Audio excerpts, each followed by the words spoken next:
The action begins in the central region of Liaoning province, where there are constant battles between two clans.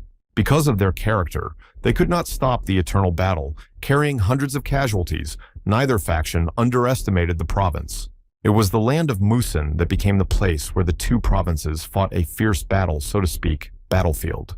In honor of these events, a black bronze dragon pedestal was erected here on a rock to commemorate the fallen in this great battle. It was at this place that Dai Rikbu, one of the greatest warriors, met his longtime enemy. Opposite him was young Xiao Jiang. The leader of the other faction, they decided to resolve this conflict through their representatives fought in front of the people of this place. The two men stood opposite each other. One of them in a red robe was called Masterman. The opponent was called Chal. They greeted each other. People began to whisper the position of leader had been vacant for too long. No one had taken control. Today, Master Chol was determined to take over and rule these lands. Bearded Masterman smiled. He wasn't going to back down and give up his place as leader. The man was extremely serious. People on both sides started chanting. They raised their hands up and shouted in support of their leaders. Meanwhile, on a small hill, an old man sat with a bottle of some kind of alcohol in his hands and watched from the sidelines as he pondered whether these two were worth stopping. In the meantime, the men began to fight. No one was inferior to each other in strength, and blows of blades could be heard everywhere. There was nothing more exciting than watching the fight from the side. One of the silhouettes jumped up and flew straight towards the old man. The old alcoholic's name was Han. He rose to his feet and looked at the stranger landing right beside him. In front of him stood an old man with a beard and long gray hair. The old man did not even notice how he approached. Master Chal used the dragon sword. He was furious and was ready to destroy his opponent once and for all. Master Man swung his blade and with the same smile on his face, rushed into the attack. For him, the fight was like entertainment. The two masters fought to the end with the sounds of blows being heard everywhere as people held their breath waiting for the results of the battle. A man stealthily crept up from the side, stood, and watched the battle of the Central District forces. Are they really like this? Before that, the man tried to get up with his last strength. He was holding onto the walls with his hands and breathing heavily. Suddenly, the hand he was holding onto the wall began to glow with a bluish glow. He kept thinking about his little girl. The man lowered his eyes, which were a bright shade of blue. The old drunkard watched him and could not believe his eyes. From this man emanated incredible peace and tranquility. The nameless master turned around and said in a calm voice that his heir would be coming soon. Not a second later, the old man pushed himself off the ground and like a bird began to soar through the air, leaving a trail of lightning behind him. After that, Hong instantly sobered up and began to think hard about what the heir to the heir's name meant. Suddenly, something started happening behind the old man. The tree next to him began to deform and turn into something. The old man was frozen with fear, but this man had only touched his hand and had already done such a thing. How powerful he was. After a fierce battle, the action shifts to the peaceful Nangrim Mountains in ancient Korea. Some guy was sitting on one of the wide branches and resting. He put his hands behind his head and enjoyed the beautiful nature. His name was Dan Sayu. The kid shifted his eyes when he heard some sound from outside. They'd come up to a girl about his age and tell him to go downstairs. Dan looked at her but didn't want to go down. The girl's name was Gong Mu Aye. She said Dan was the only one who could climb such a tall tree. But the guy wouldn't quit. He really thought she'd really like the view from here. It's incredibly cool. Not wanting to fool around any longer, the girl offered to go and have lunch together, and she had a small bowl of vegetables in her hands. Looking at her, Dan smiled. She was his sister, and the guy really liked her for her kindness. He pushed off the branch and flew downward. Merging with the air, Dan soared like a bird, literally unable to feel his weight. The sister was very scared of her brother because he might hurt himself if he jumps like that. But Dan didn't seem to worry about it. He was just having a good time. The two walked up to their village and looked down from the large cliff. Dan was old enough, but didn't seem to realize it yet. When they arrived in the village, they were immediately discussed. Why is that clan boy still here? How unscrupulous he is. Dan just twisted his head and wondered how strange these people were. Every time he came here, they started rambling. When they got closer, they were met by a man who immediately started snorting. Again, Gun is walking around with this clan kid. Doesn't she realize that this is dangerous? This man's name was Gongsu Deok. He grinned.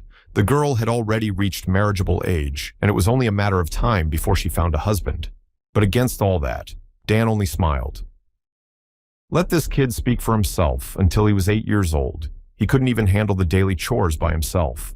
This made the man very angry, and he immediately grabbed the insolent boy by the scruff of the neck and pulled him up to him. But suddenly a silhouette appeared behind him.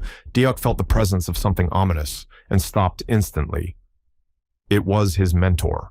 Gongjok San, crept up unnoticed on his back, was an animal that he had caught while hunting. The man immediately lifted the insolent man by the scruff of his neck. In a gruff voice, he asked to step back. Deok blocked all the way. The man looked at him with a calm gaze. The girl saw that now the irreparable will happen, and said to immediately put him in his place. You cannot use your power. San threw the man away in one deft motion, and the unfortunate man flew to the side. Well, so be it. Breaking several chairs along the way, Deok came to a rage. This man will pay for everything incredibly humiliating. Some old woman opened her toothless mouth and shouted that San was a real bastard, her squeaky voice resounding throughout the village. It was the oldest in the village. She scolded the unhappy man in every possible way. San only looked at her and said he was glad to see her. The man handed her a small scroll and said there was important news the chapter should read. The elder opened the message and began to read, carefully squinting. San turned around and went about his business. Seeing the look on Dan's face tensed, and he shifted his gaze to her, he sensed something was wrong. The old woman looked at her ward and asked, "Didn't he read this news?" After all, he did. But the hunter was already gone, leaving the whole company alone. The village street was empty. After a long pause, the old woman began to rage and swore that if it didn't stop, she'd kick the fool out of the clan. Deok had already risen from his seat and shook himself off. Looking after his assailant, he would surely have his revenge. On the ground lay the body of a boar that he caught on the hunt. San, it was time to cook food. Everyone was hungry, need to help prepare dinner. Eventually, Sam began to cut up the boar carcass, and in passing, talking to his girlfriend, the girl came closer. Hearing that a relative wants to meet this man that Mu was chatting with this morning, the girl from where he knows him. Seeing the concern on his friend's face, Dan tensed up. Could she be seeing someone? The guy looked at her with his clear blue eyes. Santojo knew this guy in the village, to be honest. Everyone knew him. A man holding a big tisek in his hand. The conversation was about her liking this guy, but the girl denied it. She started to get very worried. Straightforward San immediately asked she that she wanted to marry him, but the unhappy girl tried to stop her relative. She blushed, and it couldn't be hidden. It was true. Mu had seen him. The place where he lives is far away from their village. Sitting alone, Dan himself was thinking about marriage, and his girlfriend was already of marriageable age and should have a family by now. Back in his shack, the boy began to tiptoe around looking for a bow to hunt in the room someone else was sleeping. He walked out of the house, trying not to wake his girlfriend, and headed away on his errands. Suddenly, someone called out to him. Dan turned around and looked at the man with a surprised look. Did he wake him up after all? The man wondered where he was going at such a late hour. It's already nighttime. Don't let him say it's because he's getting married. Looking at his friend, Dan said he was going to sell the leather he had collected. San said he'll give it to Mue when she gets married. Dan will always devote himself to the army. San looked thoughtfully in front of him and asked how long the kid was going to stay here. He was always alone. Dan looked at him with enlightened eyes and said that he could not leave the village until he was 20. He had promised that to his father. And besides, let San stop making stuff up and get ready for the army. He'll take care of the girl. Even so, San wasn't going to leave his little sister behind. He'd rather run away from the barracks than leave her alone. While the two men were talking, Moyaz expected she was awake and eavesdropped on their conversation, but didn't make a sound so as not to give herself away. They talked for a few minutes. Dan was surprised that Sanu was the same age as he was, although they looked different. With complete confidence in his voice, Dan said that they must make her happy, and he swore to himself that he would fulfill that duty. Lastly, San shouted for a friend to gather wild ginseng. If he found himself on his way, the roots would come in very handy. Waving goodbye, Dan ironically said not to cry for him, he would be back soon. When the boy entered the village, Deok was waiting for him, still awake at this late hour and wondering where he was going. Today, the man was ready to avenge this morning's humiliation and would make sure it didn't happen. Dan smiled as he looked at him sideways and smiled at the man they called trash, but still wanted the boy to think of him as a mentor. Suddenly, she came out of the house and said that a letter from the family had arrived, so you walked Dana away and let him go where he was going. After such harsh words, Dan tensed up. He was not loved in this village, and the lad reciprocated. Deok was furious and ordered him to stop immediately, but the boy didn't listen to him. The elder ordered him to be released in peace, but the man wouldn't let it go, saying he couldn't be released like that. But the elder thought otherwise. This boy is going to the next world anyway, so it's better not to touch him. It's better for you. Meanwhile, somewhere far away in the mountains, a convoy was advancing with horses and wagons. People were climbing up a cliff. On one of the horses sat a huge man wrapped in animal skins and gazing thoughtfully before him. Meanwhile, Dan wondered what he had thought would take 100 years, but he had found the plants much faster. He had 2 whole wild ginseng roots in his hands, where now he would bring them to the family quite successfully. The guy grasped his finder and lifted it up and shouted with joy, "Yes, he is a lucky man today." I wanted to go back quickly, but a fog suddenly appeared in the forest and blocked the way Dan was moving almost blindly. Suddenly the boy heard a rumble and saw a bright flash somewhere in the distance. Looking closely, he wondered. Someone had thought of lighting a fire somewhere high up in the mountains. Someone is here besides him? The boy looked closer. Dan came a little closer and saw a strange old man sitting by the fire, thinking about something without giving any sign of life. The man sat with his eyes closed. He frowned, meditating, concentrating all his energy. It's not like the man was lost or anything. The boy looked closer and crept even closer. The old man stared before him with the piercing gaze of some strange feeling consumed the boy when he was near the man offered to approach. Realizing that he had finally been discovered, Dan climbed out of the bushes and raised his hands up. He wanted to pretend he was lost, but it looked strange. Goosebumps ran down my back. Who knows what you can expect from this old man? The guy smiled and tried to be friendly. They started grilling shish kebab from mushrooms. The old man probably hadn't eaten for a long time. The man took the skewer and looked at the mushrooms, still not deciding to eat them. Maybe he was afraid. After watching him for a while, Dan realized that the man didn't look hungry. Maybe he was just walking in the woods and decided to rest. The man saw that the kid was eating very fast and advised him to chew well, otherwise the body would not absorb everything it needed. By the way, who is he? Hearing Dan's question, Dan, with a full mouth, introduced himself and said where he lived. The boy shifted his concerned gaze to the strange stranger. The man said that he knows this place surprisingly. This kid is from the Dan clan. It's been a long time since the man has certainly not met someone like this. A little embarrassed, Sayu scratched the back of his head and said that it happened because of certain circumstances. Seeing the new acquaintance's uneasiness, the old man squinted his eyes at this guy hiding fear behind a smile after all. After being revealed, Sayu frowned. This man that can read minds, bright eyes, frightened him.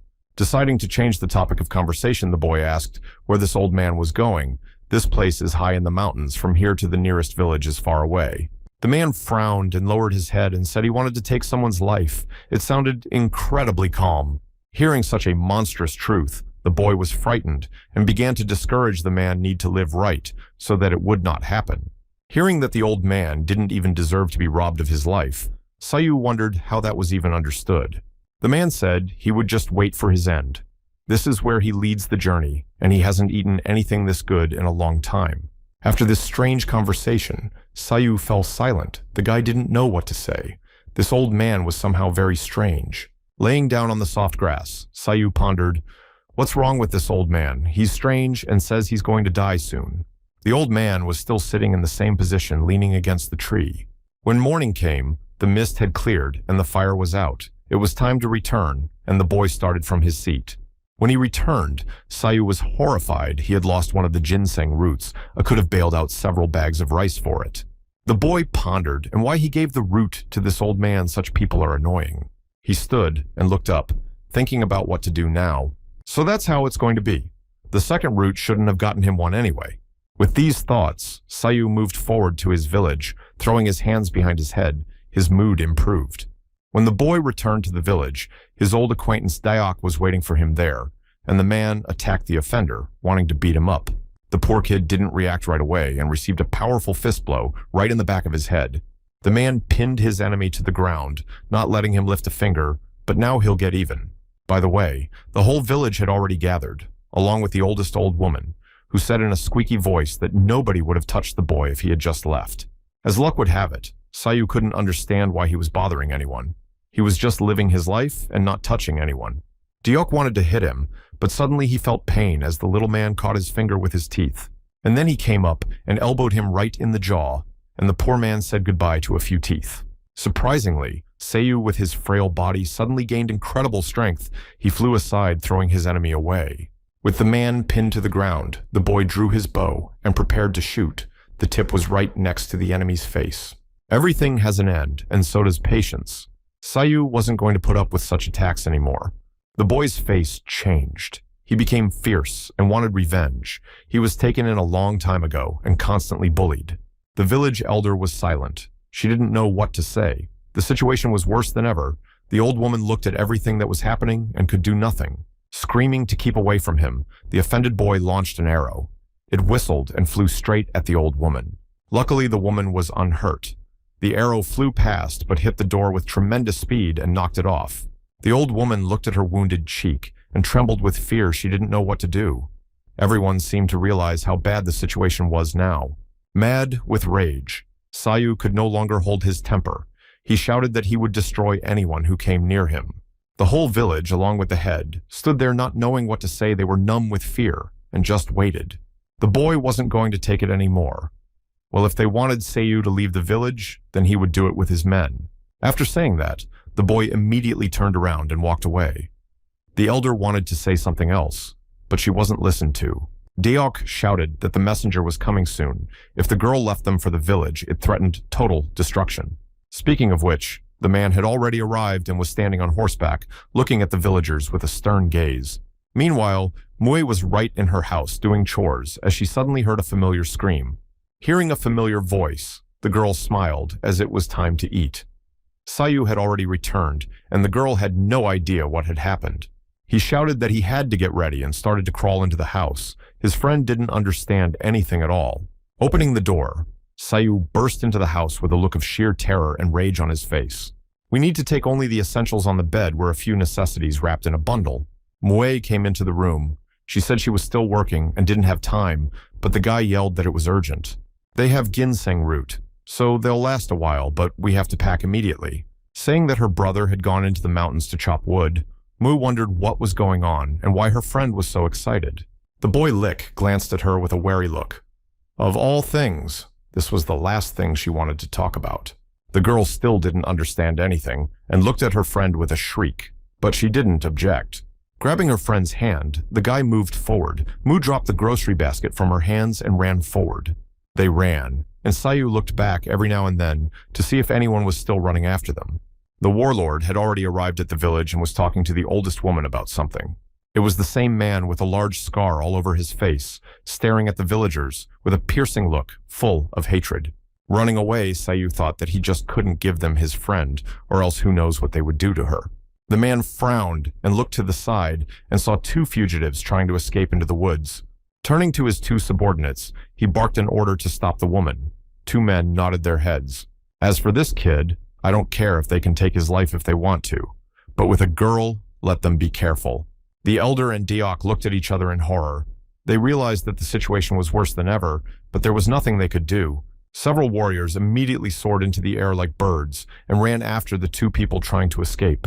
The warlord himself realized that this strange kid would make a very good hunter if caught alive. Meanwhile, Seiyu was trying to hide in the thick of the forest while pulling his friend along with him. He heard some kind of crackling behind him. Two mercenaries were already approaching them from behind, and they were flying towards them like birds with their blades out. Not wanting to give up himself and give up his friend, Seiyu took out his bow and drew an arrow he would have to fight back. The arrows whistling flew straight at the offenders. The guy jumped back and kept running. One of the men spun like a whirlwind and began to beat back the arrows with his daggers. After this, the boy couldn't believe his eyes how it was to understand how this man got such a reaction. The man caught up with the unfortunate lad in a split second and brought him to the ground with one swipe of his hand. Seeing such a horrifying picture, Mu cried out in fright, but there was nothing she could do. Just then, another mercenary grabbed her head and covered her mouth with his hand so the girl couldn't call for help. The man squinted and smiled, saying that he would destroy this kid instantly, so let him not even try. Just in time, the Sandman appeared, and with a single blow of his powerful fist, threw the mercenary aside. His brother was just gathering firewood here. The other mercenary holding the girl covered in goosebumps from the horror of their plan being thwarted. The warrior thrust his sword forward and slammed it into the ground. The man survived. The exhausted Sayu lay on the ground, and breathing heavily, he didn't expect anyone to come to his aid now. San looked at his friend and asked who these guys were. There was obvious consternation and worry on the man's face. He managed to unleash his friends, so these two from Yuan arrived, then it all makes sense. Sayu explained that they came to take Mue and offer her as a princess, that's why they are chasing them. First, you have to get high into the city before the peak, and then these two can't track them. The mercenaries began to glance around. One of them took up his dagger and prepared to attack. He wasn't about to let go of his prey so easily. Seeing that the situation was critical, San shouted for them to finally come over. He would not give up his relatives to anyone even at the cost of his life. He threw the bandage of firewood out of his hands and armed himself with a huge axe and moved forward. The man swung around and prepared to strike. His mind was gripped by fury. He would destroy anyone who dared attack his sister. Even the experienced mercenary was surprised by such a sturdy kid, though he was still too young. On the other side of the man, there wasn't much time, so now both of these guys are going to be sent to the other side of the world. The man chopped the wood with one blow. Suddenly, a San man appeared armed with an axe. But that didn't bother him. He struck one after another. The mercenary was faster. He dodged with his blades. At the last moment, San saw a huge blade approaching him, about to separate his head from his body. But now, the battle diminished. Sayu boy jumped up and aimed his arrow needed to help his comrade. Releasing the bowstring, Sayu launched 2 arrows directly at his enemy. The weapon sliced through the air with a whistling sound. The mercenary looked up. This kid is so brazen as to attack him head-on. But it's still no good. An experienced soldier deflected 2 arrows at once with a single blow. Catching the moment, San swung his huge fist and prepared to strike his opponent. There was a monstrous rumble. The man's heavy fist slammed right into the body of the enemy and threw him deep into the forest. The mercenary had already realized that he could not cope on his own. He was seized by the rage of these little ones that were so insolent. But the man didn't have time to realize anything, as another arrow began to approach his head. In time to dodge, the man felt the approaching danger with his whole body. The arrow stuck a few centimeters from his face. But he missed another blow. The second arrow stabbed him in the leg, nailing him to a tree. The second mercenary laughed, and these two know how to surprise. He still held the girl in his arms, not going to retreat. Suddenly, another male ambassador from Yuan already tracked down. The two of them began to approach them. Sayu immediately recognized this ambassador and informed his friend. San only looked at him furiously, but couldn't tell before. The ambassador looked down at them. He couldn't believe that 2 experienced fighters couldn't handle a couple of ordinary kids. One of the mercenaries, still holding a blade near the unfortunate girl's throat, apologized. Yes, he is guilty, but there is nothing he can do. The man looked at them with a piercing stare and growled something under his breath. The frightened mercenaries bowed. They understood and waited to be punished at home. They would have a very funny conversation waiting for them.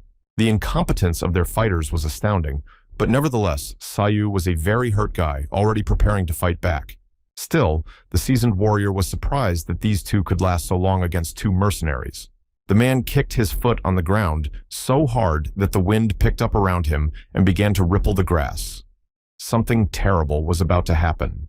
The 2 guys had already prepared themselves for a very hard fight with this monster, and he was not going to spare them as usual. The frightened Sayu didn't realize what kind of energy this guy was. The first time he had encountered something like this, he could barely stand on his feet. And opposite San was fully prepared and raring to fight. He was like a rabid bear. If this man wants his sister, let him go through them. However, the ambassador came only a few steps closer and put his hand to his opponent's chest. Everything went silent for a second. Silence hung. Sayu froze in place and stared wide-eyed in front of him and waited. The mercenaries were smiling and triumphant. Now their leader would show how strong he was and talk about it. The chieftain's arm, leaning against the enemy's body, began to overflow with energy, and the man felt incredible pain. Without even moving, the experienced fighter threw the enemy back a few meters, and the man flew like a sack of potatoes. Seeing such a monstrous sight, Sayu only cried out in surprise, but there was nothing he could do as he realized he was powerless in this situation.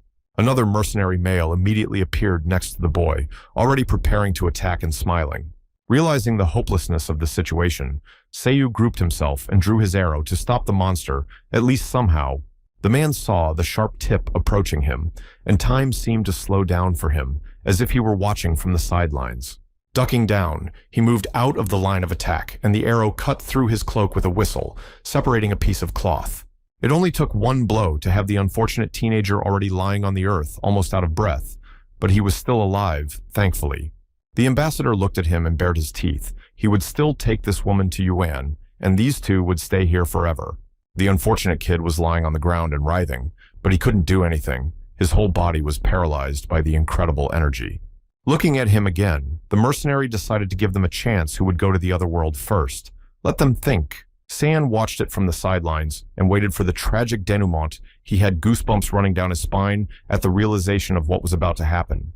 The man shrieked with rage and ordered him to stop, but I doubt anyone would have listened to the poor man. Unable to tolerate such a thing any longer, San ripped out the root of one of the trees in one motion and was about to launch it at the enemy. They stood staring at each other for a few seconds. The tension gradually built up to a breaking point. In the end, the rage-stricken San launched a huge tree trunk directly at the enemy to knock him off his feet. The old mercenary smiled. He was touched by such a desire to save his comrade, but not this time. The man clenched his fist and began to approach. He would destroy these two with one blow. There was a cracking sound. The impact was so strong that the massive tree trunk shattered into several pieces. The mercenary smiled and laughed, but this man really knows how to make a man angry.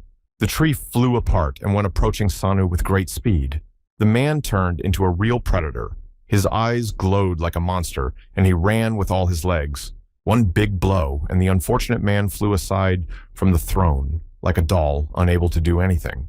The mercenary was already celebrating his victory as Sayu appeared behind him. The boy decided not to sit idly by, and at least help his comrade.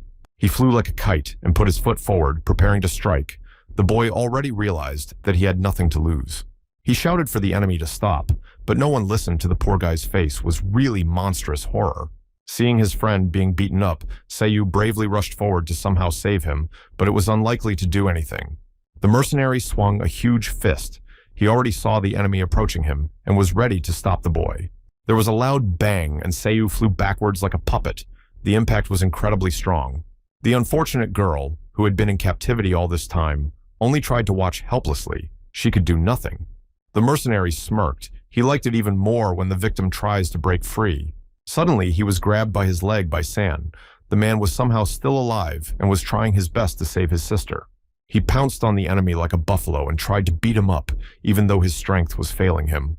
Adrenaline had completely taken over his body, and the man swung his fist and tried to hit the offender. However, the mercenary was much faster and more experienced. He dodged at the last moment and bounced to the side. Then the man lifted San's body in the air with one hand and began to hold it like a rag doll. The ambassador held the man's body above the abyss and was about to lower him into the abyss, taking his life. What he liked best was mentally, physically humiliating people like that, which he really enjoyed. The mercenary unclenched his fingers, and San's lifeless body flew straight down into the abyss. The unfortunate Muo, seeing his brother just thrown into the abyss, only screamed, but she couldn't even break free. The mercenary held tightly. Sayu ran to the edge of the cliff, only to fall to his knees, and watched his friend being swallowed by the abyss. Another mercenary was already approaching him from behind. No need to retreat. Soon the boy would catch up with him. Unable to take this abuse any longer, the boy jumped up and tried to knock his opponent down with one powerful blow. The boy became incredibly fast, and the mercenary, who was not expecting anything like this, flew aside. The teenager continued to beat the man time after time, intensifying his blows. He became like a beast. The other two men just stood back and watched in horror at what was happening, with a chill running down their backs. In an attempt to stop this monster somehow, one of the mercenaries grabbed the boy's thin arm and tried to pull him away. The ambassador grabbed the kid's brush and said he could go to the other world without regret, which he would. Seeing her unfortunate friend thrown right into the wall, Mu cried out in grief. She wanted to help him in some way, but it was useless. Sayu lay on the ground and barely breathing. It seemed the boy had already given his life, but as if that didn't seem like enough. Seeing the remnants of life in the boy's body, the man grasped his long sickle and wanted to destroy the annoying teenager for good. Well, he'll give it his best, the seasoned warrior, armed with a long sickle on a chain swung. The unhappy boy felt that he was about to go to the other world, but he could not do anything. He kept thinking about his comrades. Mie's face was in front of his eyes. The girl was yelling something, but his hearing couldn't pick up any sounds. The furious mercenary looked at him like a beast. Why did they come after this girl? What was the reason at all? And now the unfortunate fellow was chained to some tree and crucified as if on a cross. The blood wolf monsters appeared from somewhere, snapping their fangs and already smelling their prey. "Where did you come from?" An old man already familiar to us stood on the grass and watched now. This kid looks extremely pathetic. Frowning, the old master asked the boy if he wanted to live. This voice sounded incredibly clear. The wolves were getting closer and closer. They could smell the blood and wanted to get their prey. Hunger drove these monsters to do terrible things. Seeing the old man destroy one of the monsters with a flick of his finger, Sayu was frozen with fear but could do nothing. There were wolves around, but the man stood his ground as if he felt no danger. His eyes began to glow like a real demon's blue light spilled from his face, further and further away. A pack of wolves rushed at a defenseless-looking man in an attempt to eat him alive. With a single movement of his hand, the old master touched the wolf, and the beast's body began to deform, as if turning into a scrap of cloth. The same fate befell the other wolves. From their bodies, there was nothing left of the old man standing whole and unharmed. He continued to stare at the helpless boy, as if expecting something else. There was silence. The exhausted boy hung on the chains and waited. He wanted to live. He was told it would be worse than hell. The old man raised his head and said that his dear friend was already in the other world, and his sister had been taken by the barbarians. Seeing that the boy continued to laugh, the old man snapped his fingers, and a bundle of lightning burst from his hands. Immediately the chains broke, and the still equally exhausted Sayu threw himself down. The boy fell without feeling his weight. The old man continued to stand. For all this time, he did not move from his seat and watched the strange lad. After flying a few more meters, Sayu fell into the strange old man's arms. His case was incredibly easy. In the end, the victim was already lying on the ground with not a single bone intact, and his internal organs were damaged. In the old man's hands was a wild ginseng root that the boy had given him the other day out of pity, so it actually saved him. The old man squeezed his hand with a root, and it began to glow with a bright blue glow that flooded the entire space. The old man started talking and listing how many bones and muscles there are in the human body. His hands continued to burn with a blue glow. The master said that the boy would now be able to control them all without exception. As soon as the man touched Sayu's body, the unfortunate guy felt the energy of the clothes start to fly off. The old man sat down in the lotus posture and began to reason. He observed the result of his actions and just waited. While the unfortunate boy was writhing in unbearable agony, the old man continued to tell him about the structure of the human body. The master said that when Sayu learns all this, he will be able to learn all martial arts without exception. It will be like training for him. Meanwhile, an invisible spirit was approaching Mount Muyang. It was an old man with a long gray beard and very white skin like chalk. Soon the ghost approached the cave. It led somewhere deep into the mountain, and there was only impenetrable darkness. The old man landed on the ground, with an incredibly frightening spirit emanating from him. He asked to come to him, but was too late himself. The immortal swordsman sat in front of him and said that everything was fine. Could it be that this time he was invited for the good of the new country? The ruler must change to that is the will of heaven. A man in a robe sat in the lotus posture and pondered. In front of them sat another old man with a long beard. It was a wise man. He said he understood both of them and would explain why he had invited them. An old man and a young man came here to meet the 7 earthly deities. They said they would reveal the martial arts to them. The combination of combat and magic is the only means to destroy earth deities. Nothing else will work. Meanwhile, the old man tried to revive the boy by giving him his power. It took many days to create this martial art, but eventually another skill was revealed. The old man reached out to the lifeless body of the man, who sat leaning back and barely breathing. The blow was so strong that the man instantly lost consciousness. His clothes were torn. This strike allowed for the complete destruction of the human cardiovascular system. Chol Senka. His power is incredibly powerful and miraculous. No man on earth could match him in speed or strength, no matter how much the boundless wall tried. With a single blow, he could defeat any opponent, whether it was a deity or an ordinary person. The wise man said that in recent days, many innocent people have lost their lives. Because of the unknown old man, the situation is escalating. Instead of creating a new country, the Earth's path to immortality might be cut short before it even begins. The elder frowned. Supreme Spirit Khan is back from Hell's Supreme Artillery General. Eventually, Sayu still managed to get to his feet. The guy had already regained consciousness and was trying to figure out where he was. There are heaven weapon technique. The old man's eyes lit up with rage. He looked like a demon. This technique came from one ancient martial art. The old man was heading straight towards the boy at a tremendous speed.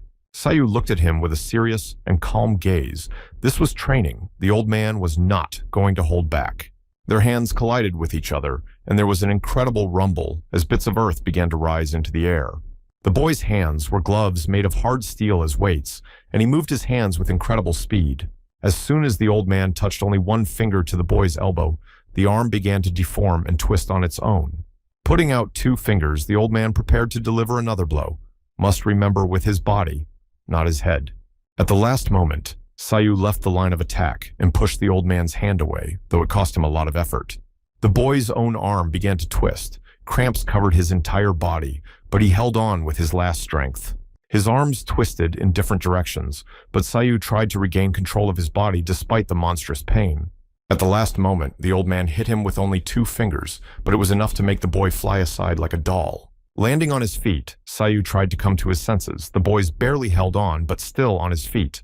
It was obvious that he was tired. The old man said that it does not mean that the fight is over. The enemy is still awake. Despite all this hellish pain, Sayu stoically held on, even when he realized that his body was completely disobeying. The old man looked at him and smiled. Even though this guy is still a beginner, he understands the basics pretty well. It's already something. Lightning flashed, and the old man instantly vanished from his place, leaving behind only broken ground.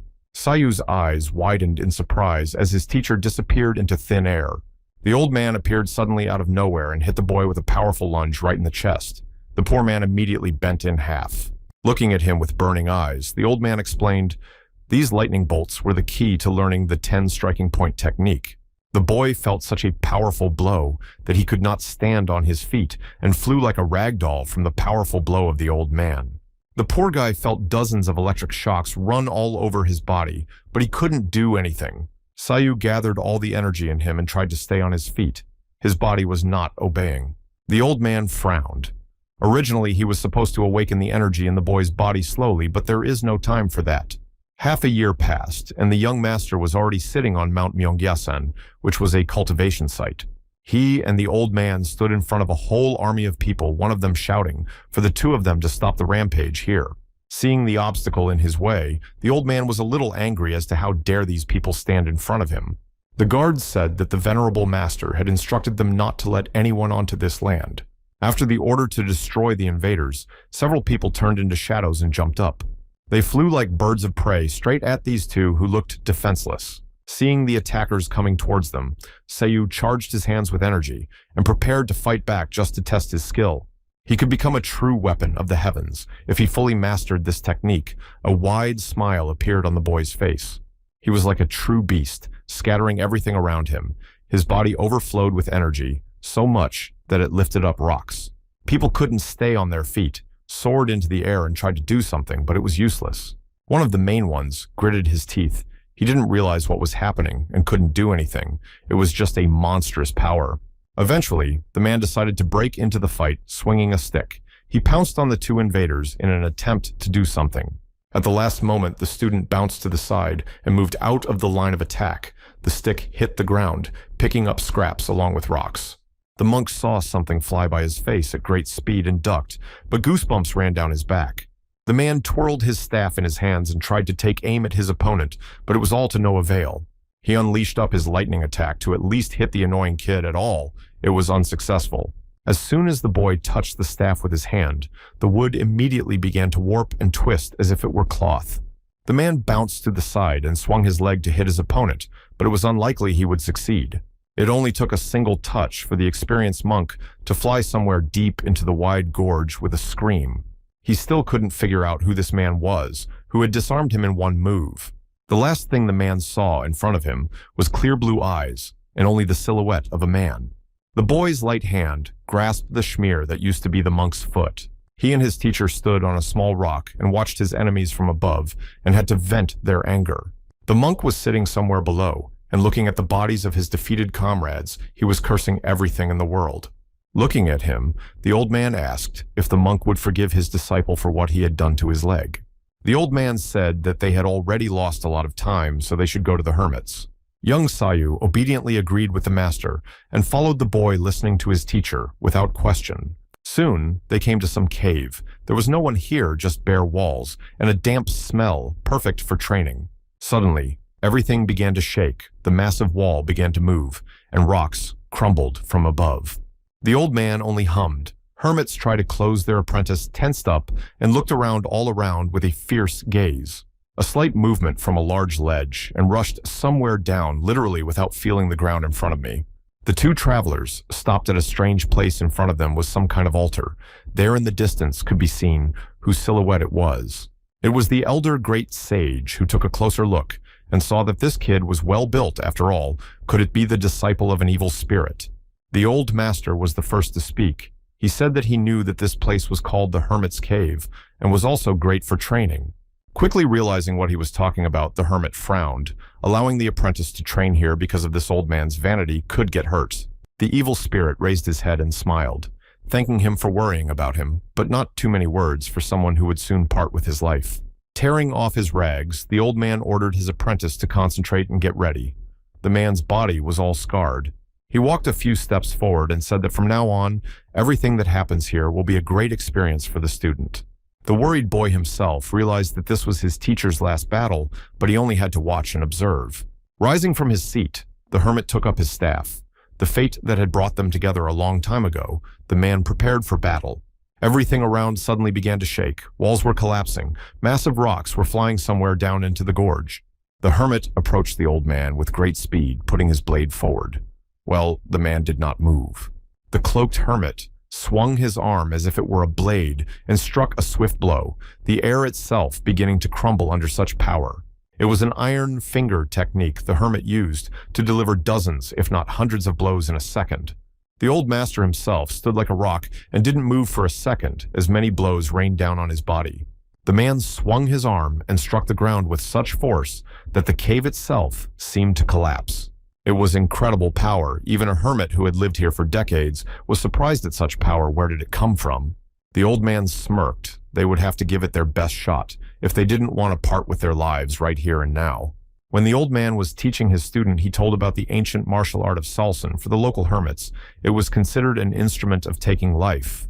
Turning to the boy, the old man looked at him with a piercing gaze.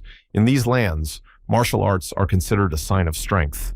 A long time ago, an old man was on the verge of life. He clung to his chest and tried to stand on his feet. Many years ago, he was attacked by these hermits, who took him by surprise. Naturally, the old man couldn't handle such power. All these hermits thought the old man was an evil spirit. They said it was not too late. If they shared the same views, they would let him choose the name of the new country. But the old man didn't care about any of that. He would never forget what these people had done to him. The man was furious. Once upon a time, these people deceived him and distracted only the life of the dearest person, his daughter. The little girl disappeared with her nanny and was never seen again. It was then that the old master vowed to one day destroy them all, no matter what it cost him. The man covered himself. The eyes of one of the hermits were covered with a white veil, and yet this man had chosen the path of destruction. So and so could be. The old man, as if transformed into a demon, began to concentrate an incredible amount of energy, turning everything around him into ruins. Then disappearing almost forever, he began searching for his daughter all over the continent to no avail. All his life, the old man has been trying to find his daughter, whom he lost a long time ago. He can't even remember the girl's face. And now he fought the hermit at full power, destroying everything in his path in the name of getting revenge. The old man, looking more like a ghost than a man, came down from above, preparing his one powerful blow. It was the thunder sword. His face was already completely covered in fog. He was white as chalk, concentrating all his power. Folding his arms in front of him, the old man prepared to attack. Everything around him began to collapse. This was the final battle. The Grand Master stood with his arms spread out and concentrated all the energy he had. A man should put all the power into this strike. There was a rumbling sound. The old master was greatly exhausted, and lying on the ground, he said that if an apprentice ever found his daughter, let him keep her if all was well. Seeing the sadness on his student's face, the old man faintly smiled, that he had told him never to lose his smiles. Through his tears, the boy tried to smile, but it turned out quite badly. He realized that he had lost his master. And now Sayu sat, leaning on the altar. Completely alone, he had lost his last loved one. All his friends are in the other world, and his girlfriend was taken away by the Vandals. The boy pondered if the master had not been there, then he would also be who knows where now. If that old man had not come to his aid in that hell, Sayu would have stayed there forever and would never have learned this wisdom. More. Then the old master asked him if he wanted to live, even if he had to suffer. Sayu turned back. It's been many days since the master pulled him out of there, but he looks the same. The boy sat near the altar on which the master. Now his breathless body made no sound, but he looked like he was still alive. The old man had his eyes closed as if he were meditating. The boy bowed to the master one last time, greeted him, and saw him off on his last journey, promising to be faithful to his teachings. Eventually, the young master got up and looked around. The cave was empty. Only he was alone. Suddenly, a voice was heard in Sayu's head as if the master was seeing him off for the last time. The guy looked around and turned around back. On the altar still lay the lifeless old man. For the last time, the boy looked at him, as if expecting him to still be alive. The silhouette from the place where the kid was hanging on the chains and the master came to his rescue was still in my mind. Then he vowed to survive. Even if it got worse than it is, now he wanted to live, and he remembered that moment for the rest of his life. The master's face then looked very lively. Even in such a situation, the young apprentice kept smiling. Funny. Remembering the master's words about finding his own way, the boy smiled. Perhaps he would. The events moved to a temple high in the mountains, a huge structure hidden behind endless fog and mountain ranges. A few elders were sitting and looking at each other from the outside.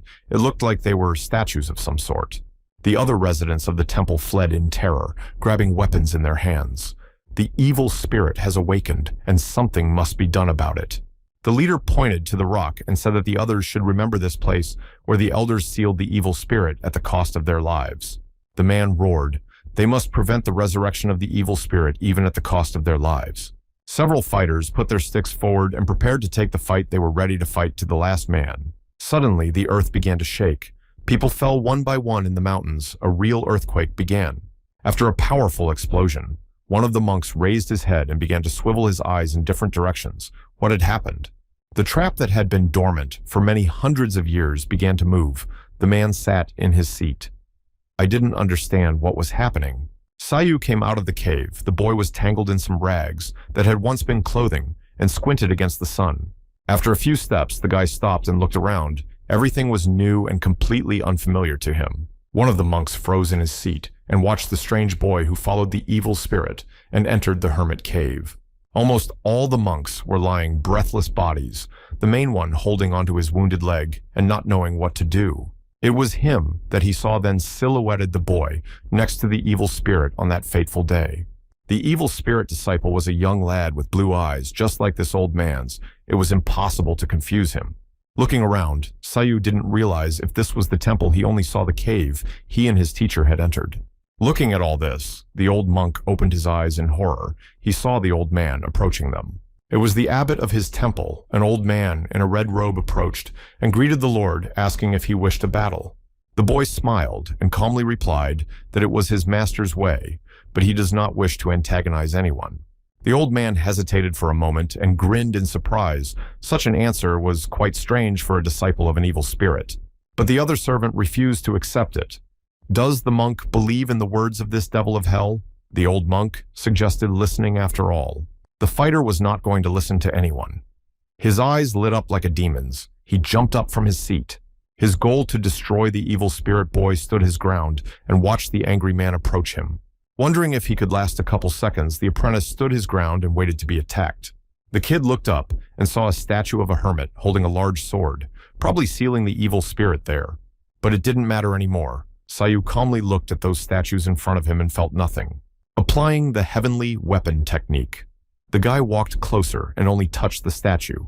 A huge lightning bolt pierced the entire rock. The hand began to vibrate, and an incredible power was concentrated in it. In a second, the entire huge rock rose upwards just from a touch. Huge waves rose into the air. Turning to the other monks who had been watching him the whole time, the boy said he didn't care. Let them do what they wanted. The entire assembly, along with the one-legged monk and the abbot of the temple, froze in place. When he heard that he was going to be released, the boy folded his arms across his chest. Thanking for the generous generosity the master bowed to feud with this man makes no sense. Taking his head, Sayu couldn't believe his eyes. It had been 10 years since the master had been gone. Could it be that long that he had been sitting here? He would have to hurry. Sayu moved forward with a quick step. The rest of the monks just stood in their seats. The one-legged monk said that the boy's feet got in the way of the young master, and what happened to him were the consequences of a fair fight. The abbot of the temple looked at the young boy and asked where he was going after leaving the cave. Standing on the edge of the cliff, Sayu said he would fulfill his master's destiny and go to the mainland. The old man smirked and laughed. On the mainland would soon be noisy. At this rate, the abbot understood how this would end. The boy only turned around on him and smiled slightly. He wasn't going to be with anyone the doctor was giving. In a second, the guy separated from the ground and flew somewhere in the abyss. Surprisingly, nothing evil came from him. Maybe he had surpassed his master. Sayu flew through the air like a bird and didn't care that there were stone shards below. The first thing the guy decided to do was to take a shower. He dove out of the water and took a deep breath. It had been a long time since he had taken a bath. Sayu laid down on the water. It was incredibly cold, but still pleasant. When the boy took his few belongings in his hands, he saw that there was nothing left of his clothes. If he had known, he would have taken at least a change of clothes. In his hands, he suddenly found himself holding a butterfly of some kind. It was made of some precious metal or stone. Thinking about her master's instruction, Sayu smiled at the old man's daughter. Must have grown up long ago, after so many years had passed. After finishing his thoughts, the student looked around for some clothes. At least some clothes. But he couldn't go into town like that. Hearing the smell of food, the boy immediately bounced off the ground, and within a few steps, he found himself in a meadow. In the distance, the boy saw a rack of clothes, and it was just in time to steal them. Suddenly, a little girl ran out of the house next door and ran straight to the coat rack to collect clothes.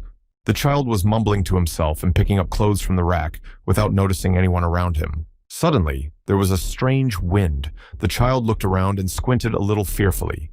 Sayu appeared completely unexpectedly. The guy immediately changed his clothes and pulled on his pants along with his shirt. Everything fit just perfectly as if it was sewn on him, and the guy was happy and examined his new clothes. In order not to leave the child empty-handed, the boy threw her some strange pebble. The girl caught the offering and yet understood nothing. It was pearl bright blue in color and glistened in the sun. Look, she was a very beautiful girl, could not take her eyes away. But suddenly, a realization came to her. This strange man just took and stole clothes. Who he even was. Fleeing the scene in a flash, Sayu was already standing on the big branch and surveying the surroundings. That well, the clothes he has after all. His hair was also dry, and the guy immediately tied it into a long ponytail. Now he could go to town. Smiling, he looked around now. Sayu was ready to go to the city with only a short walk left. Meanwhile, to the south, a whole caravan of several dozen horses was already advancing in one gorge. They were led by the head of the Jeon sect, a man named Sa Do-yuk, who looked around for possible opponents. Something about this place struck him as strange. The gorge looked ominous, and the man kept getting ready. Next to him walked an old man. He sighed heavily and said that there was nothing to be afraid of here, so you can relax. He was an ordinary and noble old man who traveled the world, and he said that no one would even dare to come close to the sect. Master Sa said that his sect has no desire to stay here in a small place. The current top of the place is an ironclad union, and he's going to be part of it. To accomplish that, they've been ruling this place for a long time. Yes, and besides, the Moyoung family started moving for some reason. The Iron Union created the Saha League, one of those powerful sects, and now there was a new ruler. The men were sure that soon it would all be over, and they would be the dominant link. After all, they are rich. One of the chests contained many gold bars that served as currency in this country at that time. The old man realized it would be difficult, so he decided to lend them military aid. Before he could say anything, an old man flew into his chest, and at first, he didn't even realize what had happened. Following this, he instantly got off his horse and fell to the ground. Everyone stirred. Everything happened with incredible speed. As expected here in the mountains, they were ambushed by several mercenaries rushed straight at the men. The old man had already lost his life and was lying on the ground, his eyes instantly blurred. The man leading the caravan didn't realize what was happening, but he was finished. Two people in big, wide-brimmed hats came closer. Sa Do-yuk turned out to have deceived everyone and wanted to embezzle the country treasures. The man in the wide hat smiled. It seems that these worthless people dream too much. Beside him stood a girl in the same hat. It was his sister. She turned to the side and looked somewhere in the distance. Up there, she saw some strange man and froze in place, maybe to catch him, but no. Brother said that if this man is here, the Iron Mask is probably around here too. The two silhouettes turned around and headed off into the distance, leaving behind a multitude of defeated bodies. The events shifted to a local town called Benshi. There were many people the town lived in their lives. A lot of people gathered at the northern tractor as waiters walked around and served customers. At one of the tables sat a fat man with dark skin and was drinking alcohol in large gulps. As expected of their boss, the man drank it all down to the bottom of the bottle, causing the audience to burst into raucous laughter. His name was Na Ha Chu. The leader of the 100 Skill Squad. The man laughed and offered everyone a drink. Another skinny man with a long mustache sat next to him, and he asked what they were going to do later. The fat man laughed. Of course, thanks to that raven, they were able to steal the gold, and now they can have fun. At one table, hidden away, sat a man, apparently the innkeeper. He could not say anything. All that was left was to hide behind the counter and watch them turn into ruins. The man looked out from behind the bar and couldn't understand where these bandits had come from and what they were doing here. Suddenly, a strange man dressed in some rags came in, and everyone immediately turned their gazes to him. The man had a bandage on his head, completely covering his eyes. Probably he was blind. It was an iron mask. Stranger walked up to the bar, probably wanted to order something. Everyone immediately kept looking at him. A man named Raven immediately jumped up to the stranger and said that the 1,000 Skills Squad had booked this in, so one must leave. In general, not wanting to listen to anything, do not get acquainted. Barked that he at least poured water. Man seems to be getting angry. The gang member was even frightened and retreated somewhere in the distance. Why yell like that? The innkeeper immediately ran out to the guest. What's more, the door swung open, and the very same two brother and sister appeared there. My sister's name was Moyen Jin, and my brother's name was Moyen Kwang Seong. The hotel seemed small and dirty right away. Iron Mask looked at them and squinted at the two heroes. As expected, their family decided to intervene. The brother and sister greeted the stranger. They had probably heard about him. When they heard about the Ryok village, everyone immediately got scared and threw their drinks out of their hands. Iron Mask said that his family avoids conflict as best they can, so isn't it better to get out of here? His sister looked at him and said their family was asking for the same thing, so maybe he would agree. The man leaned over and leaned on the table. The situation between them was heating up. He began to change, literally, in front of his eyes. His clothes fluttered in the wind. The man emanated an incredible energy to take everything from the gold. Brother and sister smiled. Their faces immediately changed beyond recognition and made monstrous. These two turned into real monsters. The older brother is the first to decide to fight him and show what his family can do. In the end, Fatty intervened. He couldn't stand such insolence, so they're taking them for weaklings. But suddenly, everyone was interrupted by the arrival of one more guest. It was our acquaintance, Sayu, who calmly walked past these two closer to the bar. Then even Iron Mask was surprised. He couldn't believe that this guy was so calmly walking between the two heroes. It's a bit noisy in here. Sayu wanted to just relax and have a drink. But here it is. A fight is about to break out. There was silence in the inn for a second.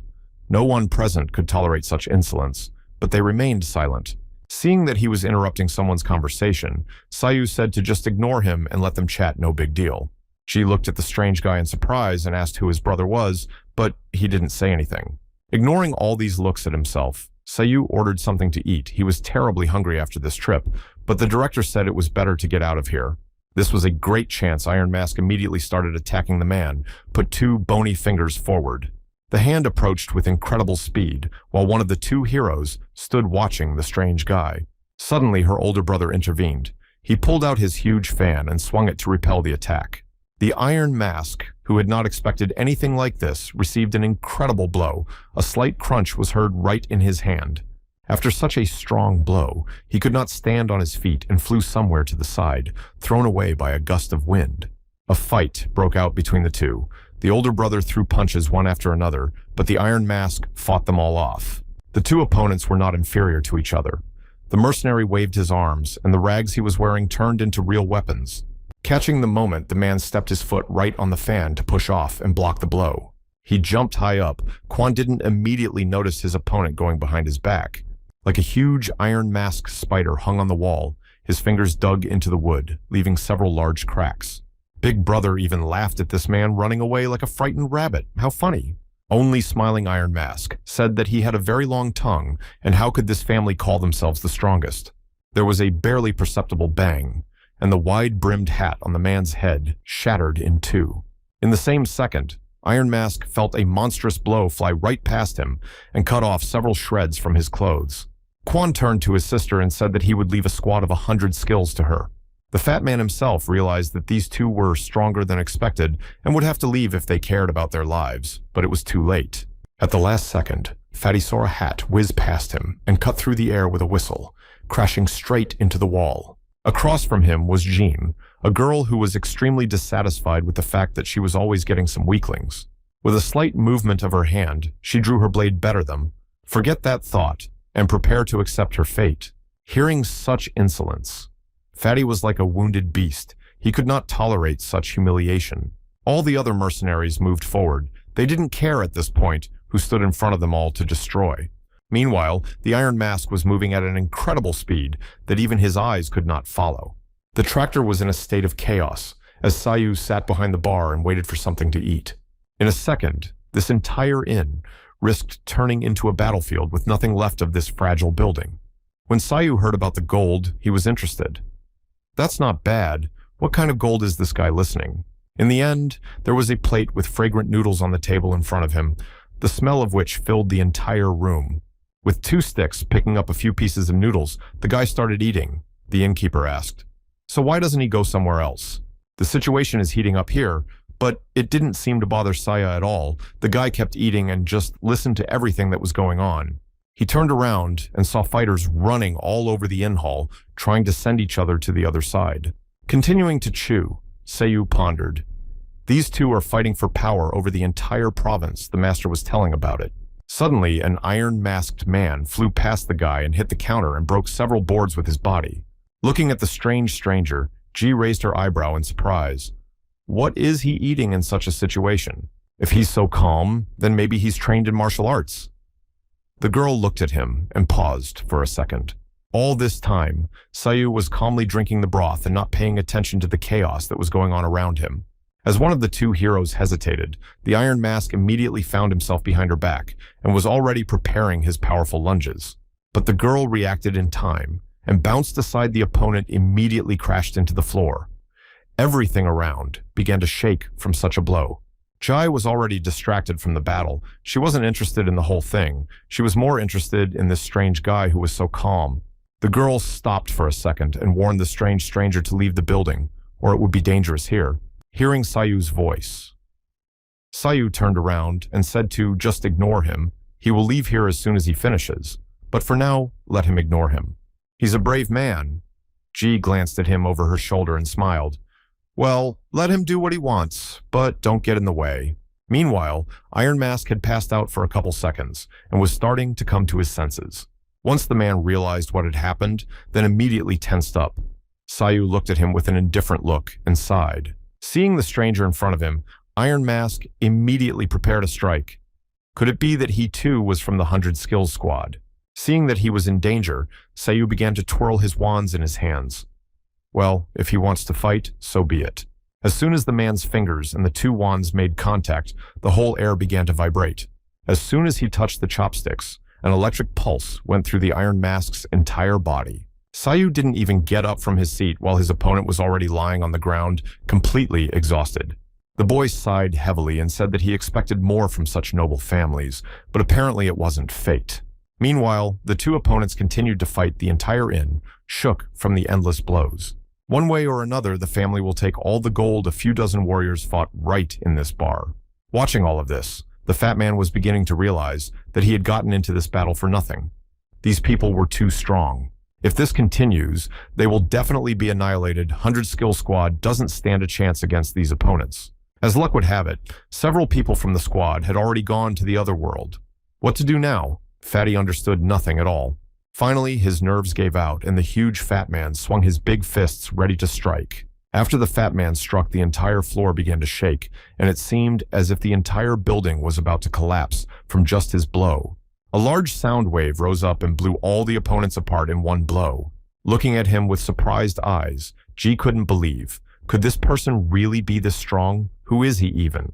Meanwhile, Fatty ran at her like an enraged buffalo waving his big fists.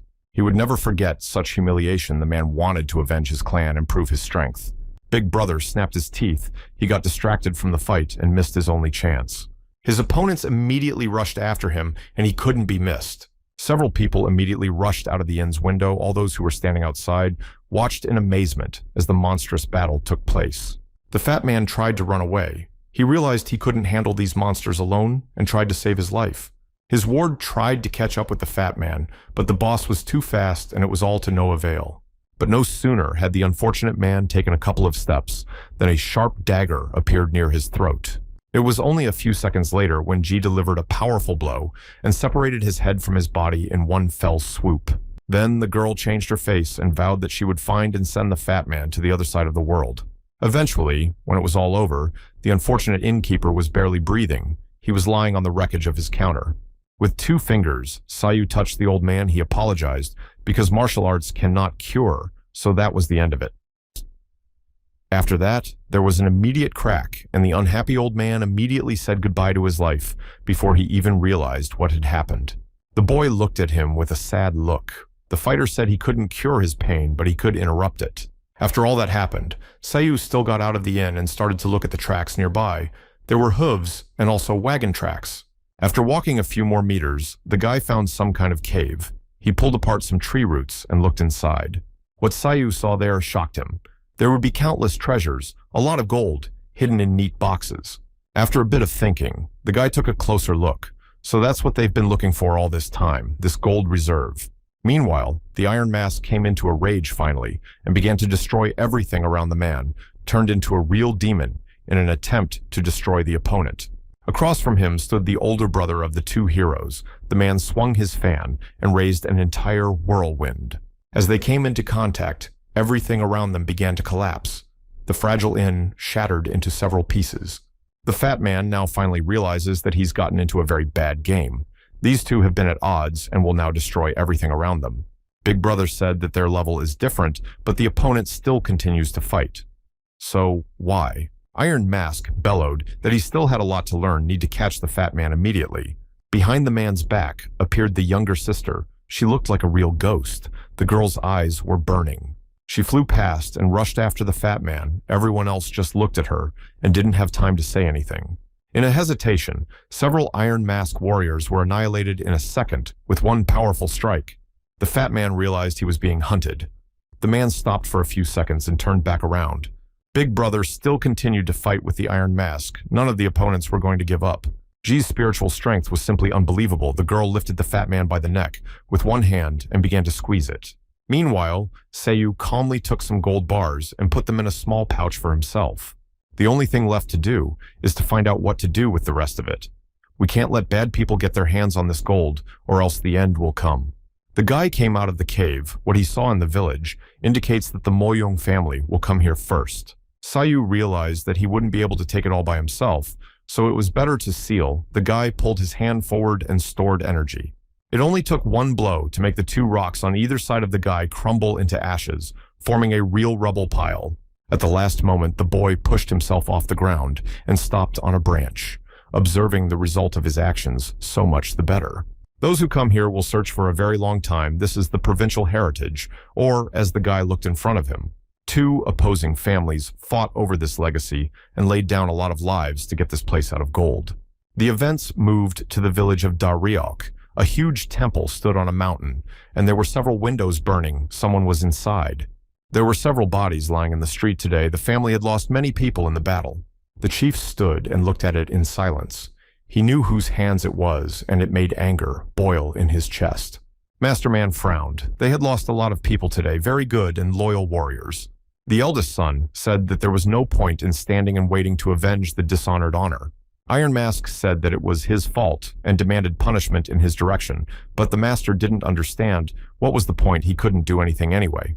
After a short pause, the master ordered all his students to prepare for the great battle before him.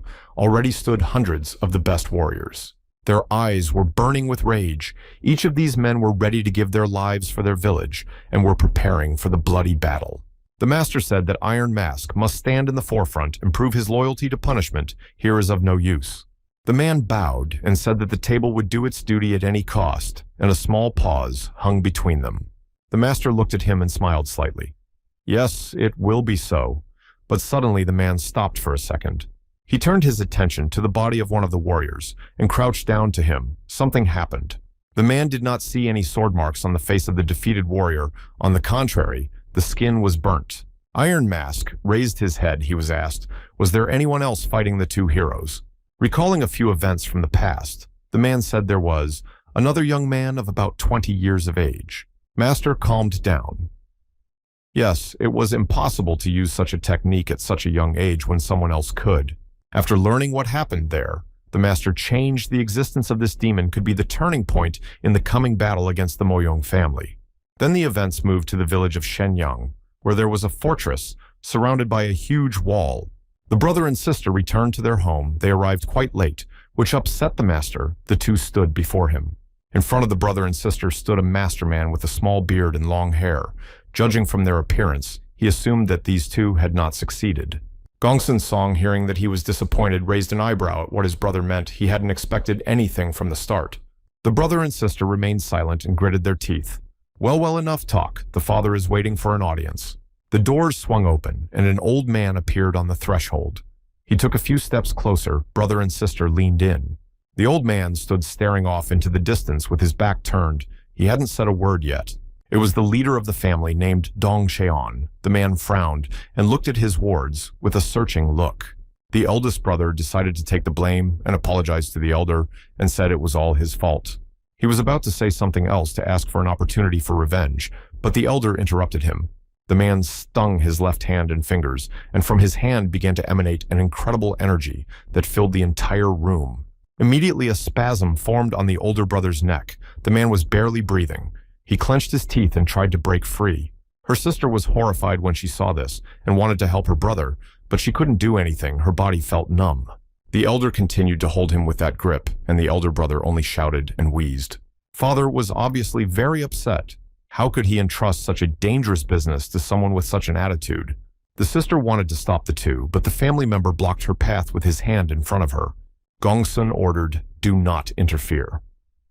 The man looked at her with a piercing gaze, letting her know it was best to back off. Meanwhile, the father continued to tell his son if he knew why their family had chosen to shut themselves off from the outside world for years. The thing is, everyone in the world thought their family was the second of the Great Five and thought their family would lead the entire league. The head of the family got rid of everyone who got in his way. He had to go over their heads, leaving behind only misery. He wasn't doing this for the League of Five Dragons. He wanted the entire Iron Union to kneel before them just for this. In a quick motion, the father leaned his son against the windowsill, smashing his nose, and asked what he saw. Looking out of the window, the guy barely breathing said he could see a cave on the mountain, that's all. He was completely right. There was the Northern Mountain Range Heritage Cave that could destroy the League of Five Dragons. Suddenly, Gunsung intervened. He asked his father to be a little calmer. The man was sure that the younger man understood the seriousness of the matter. The plan will soon be finalized. Father will get his gold through the Steel Horse Bureau, and all will be well. After a bit of silence, the elder said that these two would be removed from the case and would oversee the territories. His older brother had no choice but to agree. He gritted his teeth and said he would remember it. The elder bent down in front of the others and said that he had waited 2 decades, and now there was only one step left. The man squeezed his hand hard enough to break a piece off the windowsill in one motion. Then they will also take that final step and bring the entire world to its knees. The elder laughed like a psychopath. And now Sayu was in his dream. He heard some strange voice, a very familiar voice he remembered from long ago. San's face appeared in front of my eyes again, asking me to take care of his sister before falling into the gorge. The boy tried to save him, but he failed again. He lost one of his loved ones. And behind his back, he still had the little girl he still couldn't save, taken away by those demons. Mui yelled for the boy to go immediately save his life now. Sayu turned his head. He heard a familiar voice and tried to save her, but all was to no avail. The boy's hands were chained again, and he couldn't move, no matter how hard he tried to break free. Chains entangled his entire body. The unfortunate man watched as he could do nothing. And so the unfortunate boy hangs again, suspended from chains, and awaits his fate. The old man stood before him again, but he was different from the master who had taught the boy. This man's face was the one who kidnapped Myo. He smiled and said he liked it better. It was a real nightmare. Eventually, the poor man woke up. He was breathing heavily in his eyes. There was incredible pain and longing with resentment. The boy lay on the soft grass near the fire and rested. Sayu looked in front of him for a few more seconds and couldn't figure out where he was. Pulling his head up, the poor man rose to the ground and began to ponder. These two are giving him the same nightmares again. Suddenly, the silhouette of some man in a long hat appeared behind him, his eyes hidden in the shadows. The stranger looked at the boy. After him, there were a dozen more of them. They just stood there, silently looking at the strange guy without saying a word. After a brief pause, one of the men greeted and introduced himself. His name was Mac. He was from the Steel Horse sect. A few wagons appeared nearby, and a lot of people the chief said they needed to find a place to stay. One of the cult members said he wanted to set up a camp nearby for a small overnight stay. Sayu introduced himself and said they could stop here because it's free. Yes, and he doesn't care. In a few minutes, a fire was built, and in a cauldron, a fragrant soup was already boiling, the smell of which was spreading all around. They sat around the fire and talked. Max said he wanted to travel too when he was young. Sayu corrected him and said he was 26 now. Hearing such a thing, Mac immediately apologized for such rudeness. They're only a couple of years apart, it turns out. Looking at him with a tired look, Sayu said that it's no big deal, everything is fine. Holding out a plate of flavorful soup to the boy, one of the men apologized for his older brother. He doesn't quite know how to communicate with people. Accepting the offering, Sayu thanked the benefactors and said that as soon as they met, he had already become a debtor, it turns out. The man laughed and said it didn't matter. It's not Sayu's debt. By the way, the boy can call him brother if he wants. The man explained that all these people were heading to Shenyang. It would be bad if they were attacked by bandits or something along the way. On such an open hill, one can easily defend themselves, and people hope Sayu will understand them and not consider them rude.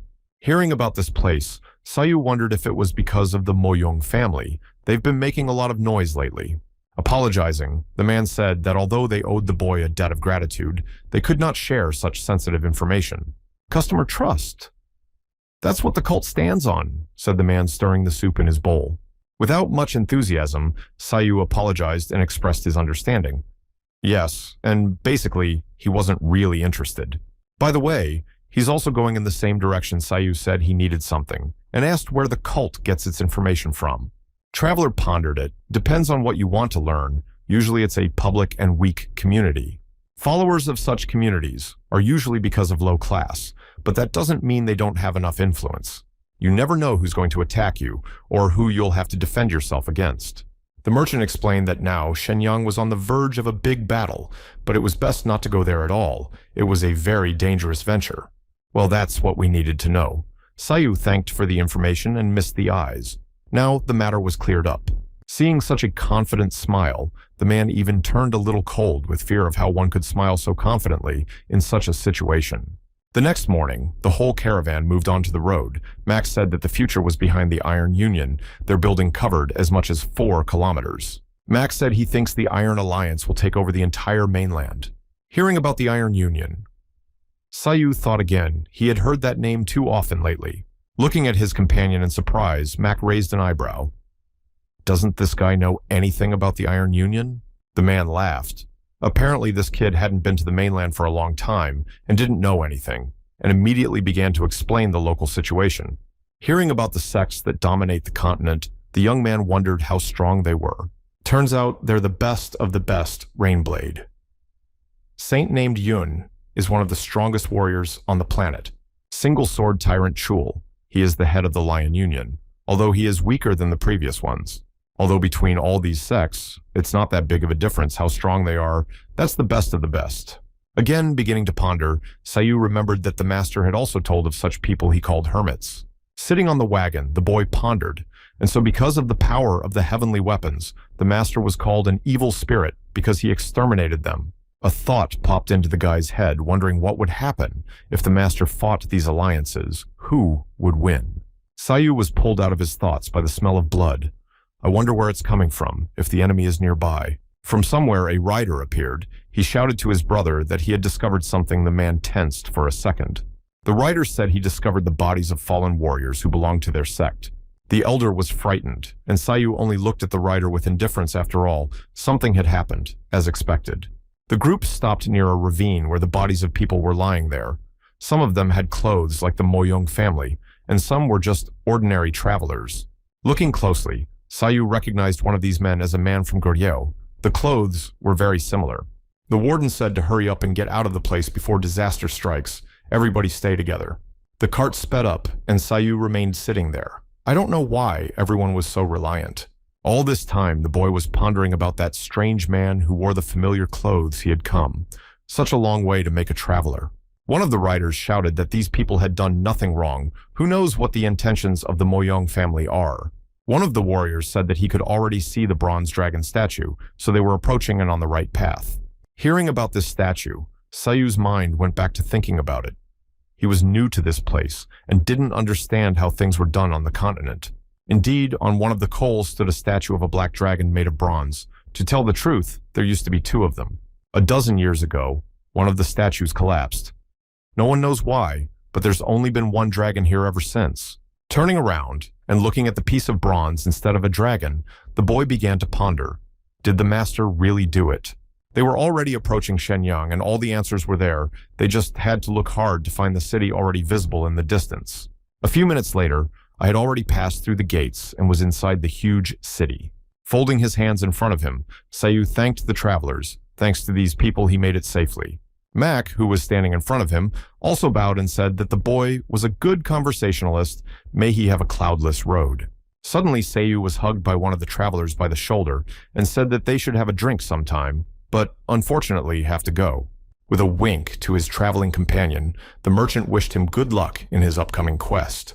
The caravan moved further into the city, leaving the traveler alone on an empty street. For a few more minutes, Sayu stood where he was, staring blankly at the departing caravan. It was time to go. The boy looked around. The city was new to him, and the boy didn't even know where to start. Pushing himself off the ground, he took quick leaps to climb up one of the buildings to watch the surroundings. Stopping on the roof of one of the houses, Sayu looked around, and this place was pretty good, as for a city. Perhaps the guy would have been looking around, but suddenly he heard someone's cry for help coming from the city. Looking closely, he saw several men engaged in beating the unfortunate man. They were beating some teenager. Apparently there were 3 people there who were quite grown up. Listening in, Sayu recognized the familiar dialect would need to see what was going on there. The unhappy child was shutting down and screaming that he needed to find his daddy and his mommy was very sick. But the adult man didn't want to listen to anything, and with his eyes bulging, he continued beating the unfortunate child with screaming. Sayu suddenly appeared as if out of thin air. He made a snap of his fingers, and after accumulating energy, he struck straight into the stick. The club with which the man was beating the unfortunate child immediately cracked into splinters, and the bandit looked at him in horror. Next, a finger charged with energy touched the man's forehead. The bandit didn't even have time to realize anything. It only took a couple seconds for the entire pack of bandits to scatter in different directions like rag dolls. Sayu decided to stand up for the child. The little child was sitting on the ground and didn't understand anything. The boy looked at his savior with frightened eyes and was ready to give up his life when suddenly someone came to his rescue. Looking at the child with a calm gaze, Sayu asked the cub if he was from Goryeo. He had a familiar dialect after all. Old man Hong was sitting on the roof of one of the houses, pouring himself another round of alcohol. The old man smiled with his toothless mouth when he saw the strange and very familiar movements. One of the criminals finally came to his senses, and upon seeing his assailant, he became furious at how dare he interfere.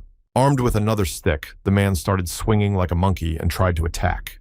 With one deft movement, Sayu grabbed his arm and began to fill his body with energy, and a slight crunch was heard. The man felt his whole arm begin to wriggle like a snake, and incredible pain pierced his entire body. Looking at his opponent, Sayu asked what this innocent child had done to them in the first place, that they had gotten this far. The old man continued to sit and watch. In a squeaky voice, he said that this child, despite all warnings, had trespassed. Smiling again, the old man said he was a wise man named Hong. Who's that? Looking at him over his shoulder, Sayu introduced himself and wondered, what does a wise man mean? So far, he looks like some kind of drunkard. The old man, meanwhile, continued. He asked to let these people go. Of course they are bad, but don't make handicappers out of them. After listening to all this, The guy twisted the offender's arm even harder, and there was an even louder crunch. The man continued to scream in pain, but he could do nothing about it. Smiling again, the old man agreed yes, but it's not worth wasting time on these poor people, and the child is already safe. Smiling slightly, Seiyu said that this is quite a cunning old man. What does he want? What he is so clingy about? But eventually, the guy did let go of the bandit's hand. The man immediately grabbed his limbs, started screaming. Laughing even harder, the old man thanked the young man for his understanding and knew that this guy would hear him. Ignoring this, Seiyu looked at the child and asked what the boy's name was. The child frowned and said in a serious voice that his name was Oh Sungwoo, but he was still afraid of you. Taking the child by the shoulders, Seiyu took him home. His mom is sick. Well, we should go and see her. Meanwhile, holding onto his wounded arm, the bandit asked the elder why he didn't intervene and let him go. The old man only laughed. The man's mouth foamed. Only now he realized the danger he was in. This man could have destroyed him. The moment the old man saw those graceful hands, he immediately realized that he was the one he was looking for. Just like that day 10 years ago, the alcoholic smiled his toothless smile and laughed. Then many years ago, at the bronze statue of the Black Dragon, he saw an old man who had the same hands. This man was silent and thoughtful. Then the old man remembered him for life. Who knows how long he stood there. But this person still had long and thin arms that emitted the same light. As soon as the elder saw such power with which this old man broke the statue, his feeble imagination. It had been many years since then, but the old man had not said a word. He was still silent. Meanwhile, a few fighters were returning to Moyang Manor, and one of them wanted to rest a bit to unwind, but they had a battle to fight. Before he could finish his word, someone suddenly appeared out of nowhere and sent the man to the other world in one fell swoop. The poor guy didn't even have time to realize the man in the iron mask suit had instantly taken his life without even giving him a chance to fight back. The fighters immediately got ready as this madman only managed to provoke their family completely lost their minds. But the man didn't even listen. He ordered his fighters to take out the 6 first and then take their head immediately. Everything happened just as Da Ryok's father said it would. Da Ryok discovered them and attacked the man, looked at the bodies of the defeated warriors. The deputy head asked how things were going. He received only silence. Probably everything was bad. After thinking for a bit, Big Brother said that there were mass skirmishes and battles going on all over the city right now. The deputy smiled. It seems the enemy isn't as stupid as it seemed. They have scattered their fighters all over the city. Suddenly, there was a sister. The girl jumped with incredible ease and was closer. Hearing that a valiant warrior of the North Wind had appeared, the men became alarmed as to what this meant. It appeared the Lions Union had decided to actually interfere with her older brother, looked at her with a concerned look that, well, then there were no options. The man's gaze looked very worried. "We should get on it," said he, this man on Daryuk's side. Meanwhile, stale fingers touched the woman's delicate hand, but the body gave no sign of life. In some old man. Apparently, the healer was tending to a woman who was lying on a bed and breathing heavily. The man said that the case was not easy. Seiyu and his new acquaintance stood and watched. It was probably the boy's mom. The poor child looked at his mother with frightened eyes. He feared the worst and trembled all over his body. The old man said he needed wild ginseng root and some other medicine to cure him, so it's all about money. The guy took 1 gold bar out of his pocket and loudly placed it on the table. When the man saw the money, he fidgeted and fixed his hat and disappeared somewhere in the back of the house. He will do everything, and then he will come back. The kid and Seiyu were left alone. The kid promised to cure his mom. Seeing the tears on the child's face, the young man said that if he was also from Goryeo, he shouldn't cry. Not just now, but I'll never again. The boy was still trying to cope with his feelings, tears streaming down his cheeks. After that, Seiyu headed to the room. He was sitting at the table and looking somewhere far away out the window. He was thinking about the Moyong family. He liked these people less and less because of the many unrelated events this clan was involved in. The child decided to tell his life story. His father was a merchant and then disappeared, and so did his acquaintances. The child's face became serious. Then his father asked him to investigate and find out what really happened. Hearing that they had been dragged into the cave, Seiyu tensed up a bit, though he still listened to the kid's story without much enthusiasm. Next to him sat another silhouette. It was the same old alcoholic man he was chasing these two for some reason. Leaning on the table, the old man asked what this guy was thinking about so much. Something was bothering him. Seiyu Said, he knows the old man overheard them talking about the missing. So what does he think about it? Hearing that this old man had information. Where is the cave? Sayu tensed up and looked at him over his shoulder but didn't say anything. Stretching. In a toothless smile, the old man laughed. Well, it's not free if the boy has gold, then so be it, he will say. Suddenly, their not-long conversation was interrupted by footsteps of someone entering the room without knocking. It was the same Cheol of the Lion Clan man standing in full battle gear right on the doorstep, but didn't say anything. His face was completely calm and serious, but still he was concentrated and watching the two. The valiant warrior of the North Wind is what everyone says. T said not a word. He greeted the master and said that they hadn't seen each other for a long time, and the man across the hall perked up. The master folded his hands in front of him and welcomed the honored guest. They were honored to have a valiant warrior visit them. Chul looked at him and slanted his eyes a little. It had been a while since they'd seen each other after all. The master suggested sitting down at a small table and discussing everything thoroughly. There were already several chairs nearby. Bowing, the warrior thanked for the kindness, but he had some information he would have to share. Elder Hong smiled as soon as he was greeted. Do they still remember his name here? After the master heard who was standing in front of him, and that this decrepit old man was indeed an elder, he tensed his entire body. When he looked at him and noticed his fright, Cheol only smiled, but it seemed that the family didn't know about it. Gong greeted the elder and folded his hands in front of him. He apologized for his rudeness. Looking at the strange old man, Sayu was surprised. So he is an elder and lives in such a place. The alcoholic only laughed. That's how amazing he is. Sayu thought about it and tensed up a bit.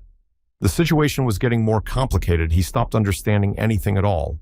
The master frowned and said that a battle was about to break out between the families.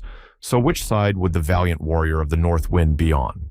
After thinking for a bit, the fighter said that the tyrant of the Lone Blade hoped that there would be no recent disagreements between the families. The man added that what happened here was probably carefully planned by someone.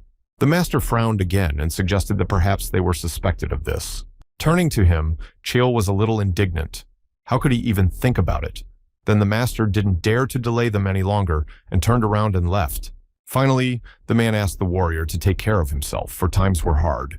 Walking out of the room, Gong pondered, does the warrior think he'll avoid battle but nothing that scares him? There was a smile on the man's face that let the valiant warrior of the North Wind enjoy his last day properly. The old man asked his new acquaintance how his father Cheol. Thank you for your concern. He said he's fine. And besides, the master looks younger. Looking at Sayu, the man greeted him and introduced himself. He tensed his whole body and waited for something.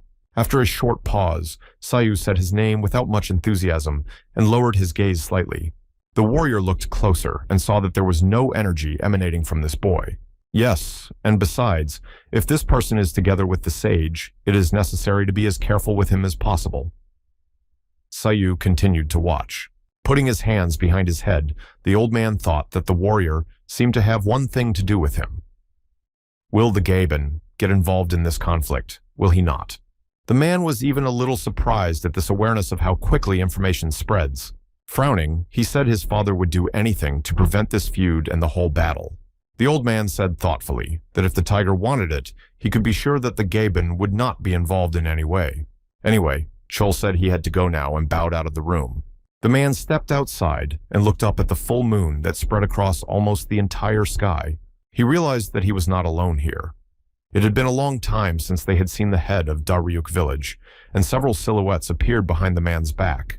Literally out of the ground from behind, man grew up and asked if the warrior had recognized what they were up to, but the man said the two had nothing to do with it.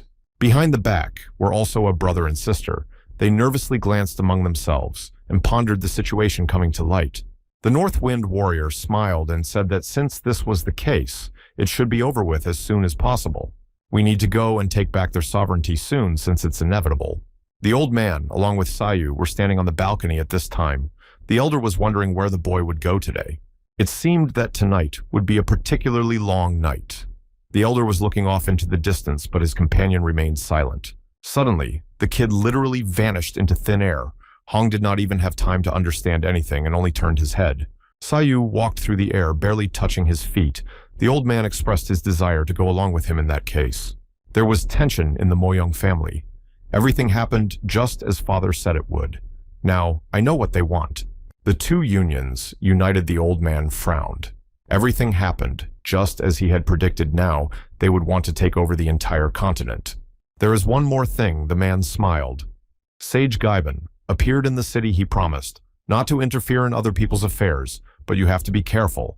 After saying these words, it was as if the old man had lost his mind. They had to break through and stand on top of the Iron Union without fail. In front of him lay 2 circles with blades. The old man stood in front of the table and shouted that it was necessary to destroy the opponents. This whole world would tremble at his feet. All this time, Seiyu was going somewhere. He had no idea what dark deeds were going on behind his back. Suddenly, a whole wagon train with several carts and a bunch of riders rode out of the gates of the city. The man from the Steel Horse Union surveyed the surroundings with his inquisitive gaze. What a relief. Seiyu hoped they weren't involved in this conflict. He had already made friends with these people. Where did you come from, the old man, and wondered what was going on here. He followed the boy's footsteps without lagging a step behind. Here inside, everything was on fire, with several people lying breathless everywhere. Fire spread everywhere. Someone had done a good job of managing the place. These people became food for crows. A huge black raven opened its sharp beak and started screaming. Along with his companion, Seiyu walked between the ashes. If he had approached a little, rather, this tragedy would not have happened. Eventually, they came to the Northridge Cave. 2 companions stood in front of the open gate from where I was coming off the smoke. There was a battle. Several people fought among themselves without sparing their lives. Iron Mask and his underlings wanted to destroy the Mo Young family. The man screamed like a madman. He wanted to make amends. The men of the Mo Young clan were eager to fight. They had to defend the cave at all costs. But even with all their efforts, the opponents were much stronger and faster, and their forces were not equal. The North Wind warrior swung his blade and used a ferocious lion strike, scattering everyone around. They flew into the air like ragdolls and lost their lives. Even though they managed to prevail, the warrior noticed that the opponents were surprisingly coordinated and acted correctly. The warriors fell one after another. They were subjected to monstrous blows from which it was impossible to dodge. Masterman noticed at the last moment that a wisp of lightning was flying at him and dodged to the side, moving away from the line of attack. The man was holding onto his wounded arm and breathing heavily. He was fine, but had not expected such a sudden attack. They were dressed in black clothes and had wide hats on their heads. Here came the head of the Mo Young family. The man was furious when he saw the invaders sneaking into his sacred place. There was a fierce smile on his face. The man had finally met his worst enemy and was now apologizing for this humiliation. When Seiyu entered the cave, the first thing he saw was a large number of lifeless bodies lying there. So this is what they are after. The fools from Daryuk went to the other world for nothing. So many people lost, and for what? The 2 companions were moving deeper into the cave, and the old man said they couldn't just stand there and watch with their eyes closed. After thinking for a little while in a trembling voice, the sage asked, "Does the boy also want to take possession of the northern range?" Seiyu walked forward a bit and asked where the old man got it from. Hong wondered if he needed it or what. Without delay, the young man replied that he didn't care about this mountain range. He had his own motives for this life. But it's a valuable resource for studying martial arts. Isn't it normal that they're so eager to get their hands on it? Before the old man could finish his sentence, a huge block of stone swept past him and crashed into the wall. It was followed by another, but this time the man reacted and put his hands forward to block the blow. Suddenly, Seiyu's hand appeared from somewhere, and with one touch, he shocked Starikov. The bolts of lightning turned the rock into a pile of rubble, and the old man bounced backwards, covering himself with his hands in fear. Seiyu noticed the fear on the old man's face. It was his heavenly weapon. No one could defeat him. Going deep into the cave, they saw a huge lake. Here's something they didn't expect. The old man opened his eyes in amazement at how inside the cave there was a lake and an island. In addition, the head of the Dawn family male was there applying some kind of spell and was about to deliver a crushing blow. By all appearances, they are fighting. The old man asked his companion how the guy would act. For now, Seiyu remained silent. Not a second later, the guy took off from his seat and flew there like a bird, without leaving the old man a chance to say a word. The elder only scratched the back of his head. He just couldn't believe that the strongest masters in history were fighting in front of his eyes right now. There were also steel cages with people in them, and here are the missing people who have been missing for so long. Seeing this, the old man could not contain the surprise on his face. So this is where the people had gone all these years. With just a finger touching the rock, Sayu instantly broke it into a pile of rocks. Master Dawn looked in the direction of the strange boy. Who is this? Even where did he come from? And beside him, the elder Gaben, from whence he came here, and how they found their way here. The guy kept touching the rock, flashing the cages, and turning them into shreds of metal. People were freed. Looking at the captives, Sayu asked the father of the boy named Sungwoon is here or not. The guy's eyes were piercing. One of the people imprisoned in the cages recognized his familiar dialect and asked where the strange man was from. He was answered by an emaciated man with a sparse beard on his face. He had heard about his son and was getting worried. Tears came to the man's eyes as soon as he heard his son was safe and sound, and his wife also survived. The man knelt before his savior and began to thank him from the bottom of his heart. He read about hundreds of innocent people being tortured and left here forever.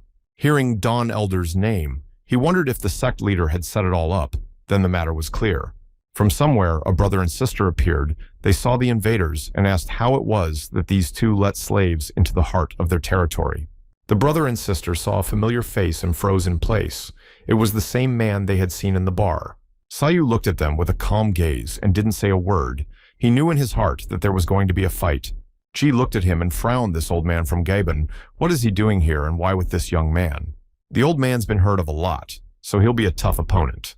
There were several fighters standing nearby. This was the Moyong family's elite squad, so to speak, the Royal Guards. They were involved in special operations. A matter of a couple steps forward, Sayu told the old man to take care of the others, and he himself would deal with these two. Finally, he said he had to see the head of the family. The boy took small steps. One of the elite squad came forward. How dare this man call the name of his master that is sick of living?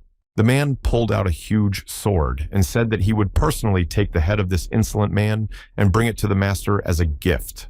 With a calm voice, Sayu ordered to get out of the way. He wasn't even embarrassed that he was facing armed opponents. The elite fighter swung his blade. Good, if this guy is that cocky. Yeah, let him try to pass. Seeing such a monstrous technique, the elder was dumbfounded, and he couldn't think that this fanatic had gotten to such a point. Meanwhile, the young warrior was coming closer and closer. He saw his opponent and smiled. In a second, the young man's entire body was covered in lightning. He swung around and prepared to strike with incredible force. After that, the elder was truly horrified, even though he had lived on this earth for several decades, but he had never seen such a thing. After walking a few steps, Sayu hit his opponent with such force that the man began to ignite before his eyes. The young man's eyes lit up. He said that in that case, he would have to bet his life if he wanted to stop. At some point, the fighter noticed that the very same twins had formed behind him, holding swords in their hands. A smile touched his lips, so they also want to leave here in their lives. So be it. With just a wave of his hand, Sayu filled the entire space of the cave with an aura that made the rocks begin to crumble and turn to dust. Immediately, the two twins headed towards the old man. One of them swung his blade in an attempt to strike, but the man dodged. He bounced somewhere far away and moved extremely clumsily, even though he was considered a master. Smiling, the old drunkard told them to leave the boy alone, as they could have a wonderful time together. Then looking at his companion, the master asked what he had forgotten. Here, let him go quickly and meet the master. Meanwhile, several assassins were already flying down from above like birds of prey that had seen their prey. A smirk appeared on Sayu's face by itself, already anticipating his good fight. These people were no match for him. With just one movement of his hand, he turned the limb of one of his opponents into jelly with a single touch. The next blow, and the man is already flying sideways, turning into a piece of tissue under the most powerful pressure. Another blow reached the jaw of one of the fighters. The machine bit its tongue and said goodbye to several teeth at once. The elite fighter couldn't believe that they were facing such a person, how this young man had so much strength. Swinging his blade, the man already prepared to strike. His blade shone, just like the moon in the night sky. At the last moment, Sayu noticed the danger flying straight at his face and dodged without much difficulty. After such a blow, the air began to blur and turned into liquid. The man was incredibly strong. But even he, with all his experience, couldn't understand where this kid disappeared to. He literally vanished into thin air. Then suddenly someone grabbed his arm. The fighter felt his steel armor begin to crack like paper. Another hand grasped his neck. His breathing instantly cut off as if someone had stepped on his throat with a foot. Grasping his opponent with both hands, Sayu somersaulted and leapt over him in one motion. His hands burned from the overabundance of energy, and covered in a blue glow, the guy prepared to strike. A clap was heard, and a long blade passed through the bodies of several fighters at once, taking their lives instantly. And only then did the elite fighters realize that they were dealing with a very dangerous opponent with inhuman strength. We must be careful. In turn, the young master was just warming up. He got ready and stood in a fighting stance, raising the stones up. The guy accelerated and scattered all his opponents like puppets with an energy wave. The fighters couldn't understand what was going on. Their weapons were useless. They couldn't even keep track of this kid. One of the warriors wanted to strike his opponent with his blade, but Sayu only stopped the blade with 2 fingers, without much effort. The next moment, the unfortunate fighter felt an inhuman wave of force pass through his arm, and his entire body convulsed. Even though they were losing men one by one, the fighters were raring to attack. They must stop the invaders at any cost, no matter what it takes. Stepping on the ground, Sayu lifted several stones into the air in one fell swoop and prepared to launch them at the enemy. All attempts to approach him were futile, and the warriors flew away under the pressure of the powerful energy. It was as if they were in a fog and could see nothing. One fighter after another fell without signs of life. Sayu's movements were as fluid as if he was dancing. The guy was effortlessly taking down elite fighters. The squad leader bounced aside and ordered the men to regroup. This man is too strong for them to handle alone. Sayu looked at them from the side in the boy's eyes. They moved incredibly slowly. He anticipated any movement. Around him, some scraps of cloth began to swirl. The fighters turned into something invisible and approached the victim. Then out of that darkness, several huge blades appeared and moved straight towards the face of the unfortunate guy who had been standing motionless all this time. And then there was an explosion. A bright flash of light illuminated all this darkness, scattering all the people around like toys. The old drunk looking at it all from the outside was just shocked. He didn't expect such power from this frail guy. The brother and sister who wanted to attack him pulled back and watched this power with horror. The wind reached these 3 people, barely had time to stand on their feet to avoid falling down. The power was truly colossal. Her older brother ordered Ji to head to her father immediately. The girl nodded her head and turned back. Seeing that one of these 2 was aiming at him, the old man prepared to fight for a long time. This is a serious opponent, it turns out. The older brother created a vortex of energy and threw the old man back before he could even realize it. Hong was even a little offended. What kind of a bunch of assholes think they can do anything with an old man? Where did you come from? A large rope turned into a whip and hit the man on the arm. He put out a fan instantly. Slaps were heard. Brother and sister received a few swift blows and flew off to the sides. The old man proved not to be so easy with his whip. He kept his distance and showered his opponents with blows. A smile stretched across his face again. Today, Hong would let them know what his fighting style tasted like. One of the elite fighters received a powerful punch right in the face. The man clenched his eyes and prepared to accept the inevitable. The head of the Moyong family was truly furious. He wasn't going to let go alive any of those who had invaded his domain. Shul clenched his teeth and looked at his opponent. He realized that the strength was not equal to this elder. He cried out that Don was a dishonorable man. He had gotten to this point and had completely lost his mind. The man was moving right at his opponent. He swung his blade in an attempt to strike the old man and finally destroy this spawn of evil.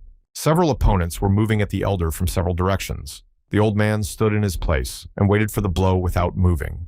Master Man suddenly saw something. Unexpectedly, the man froze in his seat and felt a strong shock.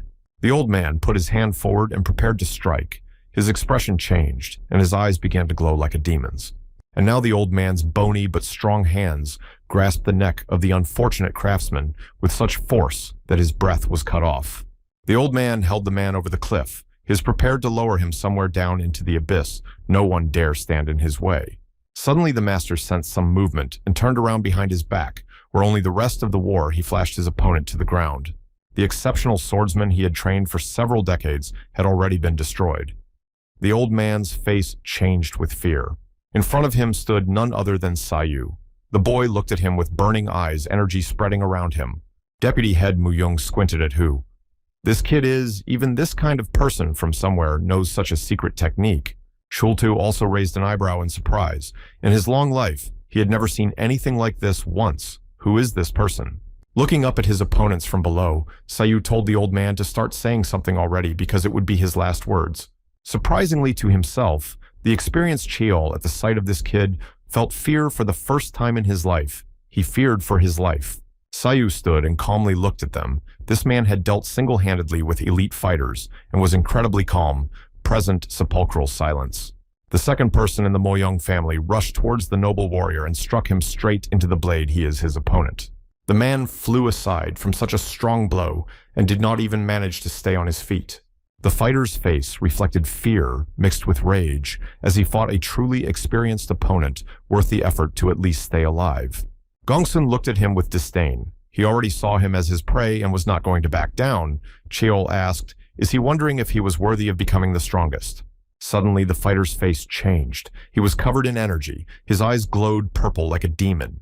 At this time, the head of the family raised another weapon in his hands and was about to throw it at the insolent kid. He swung around, and above the old man's head appeared a vortex of energy that he was about to launch directly at his opponent. A rumbling sound was heard as the old man put his hand forward and prepared to attack. His eyes shone like two lanterns. Despite the monstrous danger, Sayu stood still and only watched as the tangle of blades flew at him. The guy put his hand forward and blocked this monstrous weapon with a single movement, and without even raising an eyebrow, a monstrous explosion was heard. His face remained just as calm, not a single muscle trembled when the boy stopped that monstrous blow. The blast wave reached even the old man. He could barely stand on his feet and couldn't believe his eyes. Who is this child that has such power? At that time, the guy was holding the round blade in his hands with only one finger. He didn't even move from his seat the entire time. When the old man heard where the gold had gone, he was horrified to hear it was the same guy who took the treasure. When Sayu found out what this was all about, he was surprised that so many people were sacrificed for these toys. What a stupid thing to do. He didn't need them anymore. The guy opened his arms and launched the huge blade back at his opponent. The old man, who had not expected anything like this, just stood there in a daze and waited for his time. After the monstrous explosion, the head of the family saw that the temple was collapsing. He could not withstand such a strong onslaught. Another blow followed, and the man struggled to block it and felt incredible pressure. This was impossible. A top-level martial artist felt a tremor in his entire body as if he was afraid of something. He still stood his ground and watched as a tangle of blades of rage swirled above him and obscured his eyes. Looking at the tormentor of so many people, Sayu was getting angry. Let the old man not hope for a quick end. It would be very painful. Swinging, the boy struck his hand straight into the ground, causing an earthquake. For a few seconds. Energy scattered around. Sayu wanted the old man to feel the pain and know what it was like for those unfortunate residents. Pushing off the ground, the guy ran at great speed, turning into a real demon. Now no one will leave alive. Master Dawn, seeing such insolence, he began to scatter his weapons in an attempt to at least somehow defend himself against the attackers. Looking at the ball of blades flying at him, Sayu didn't even raise an eyebrow as he continued to run forward without seeing the danger. In a split second, the guy dodged and went sideways with a whoosh. Several blades flew around him. This is not a trick. Sayu looked at his opponent with a piercing gaze and frowned. Now, he will see what kind of trick this is. In one motion, the guy bounced off the ground and headed towards the old man at breakneck speed. The frightened master raised his head, and the opponent flew at him, swinging his legs around and moving too fast to be tracked. At one point, the old man noticed the boy's hand approaching him at breakneck speed, and goosebumps ran down his spine from such force. There was a pop and an explosion as the old man flew aside at a tremendous speed, and a shiver ran through his entire body. But this old master could not tolerate it. He put his hands forward and began to accumulate energy for a retaliatory strike. Despite his best efforts, Sayu dodged any attacks and approached the old man at breakneck speed. Master Dong realized that he was in a desperate situation and gathered all his strength in his hands to somehow stop this monster. A few quick blows, and the boy's entire body was covered in cuts, but he didn't stop, surprisingly. When the old man saw that he had made it, the old man began to celebrate. Now, this kid still believes in his power. It wasn't over yet. The opponent soared up above the old man and prepared to strike. The master raised his head in surprise.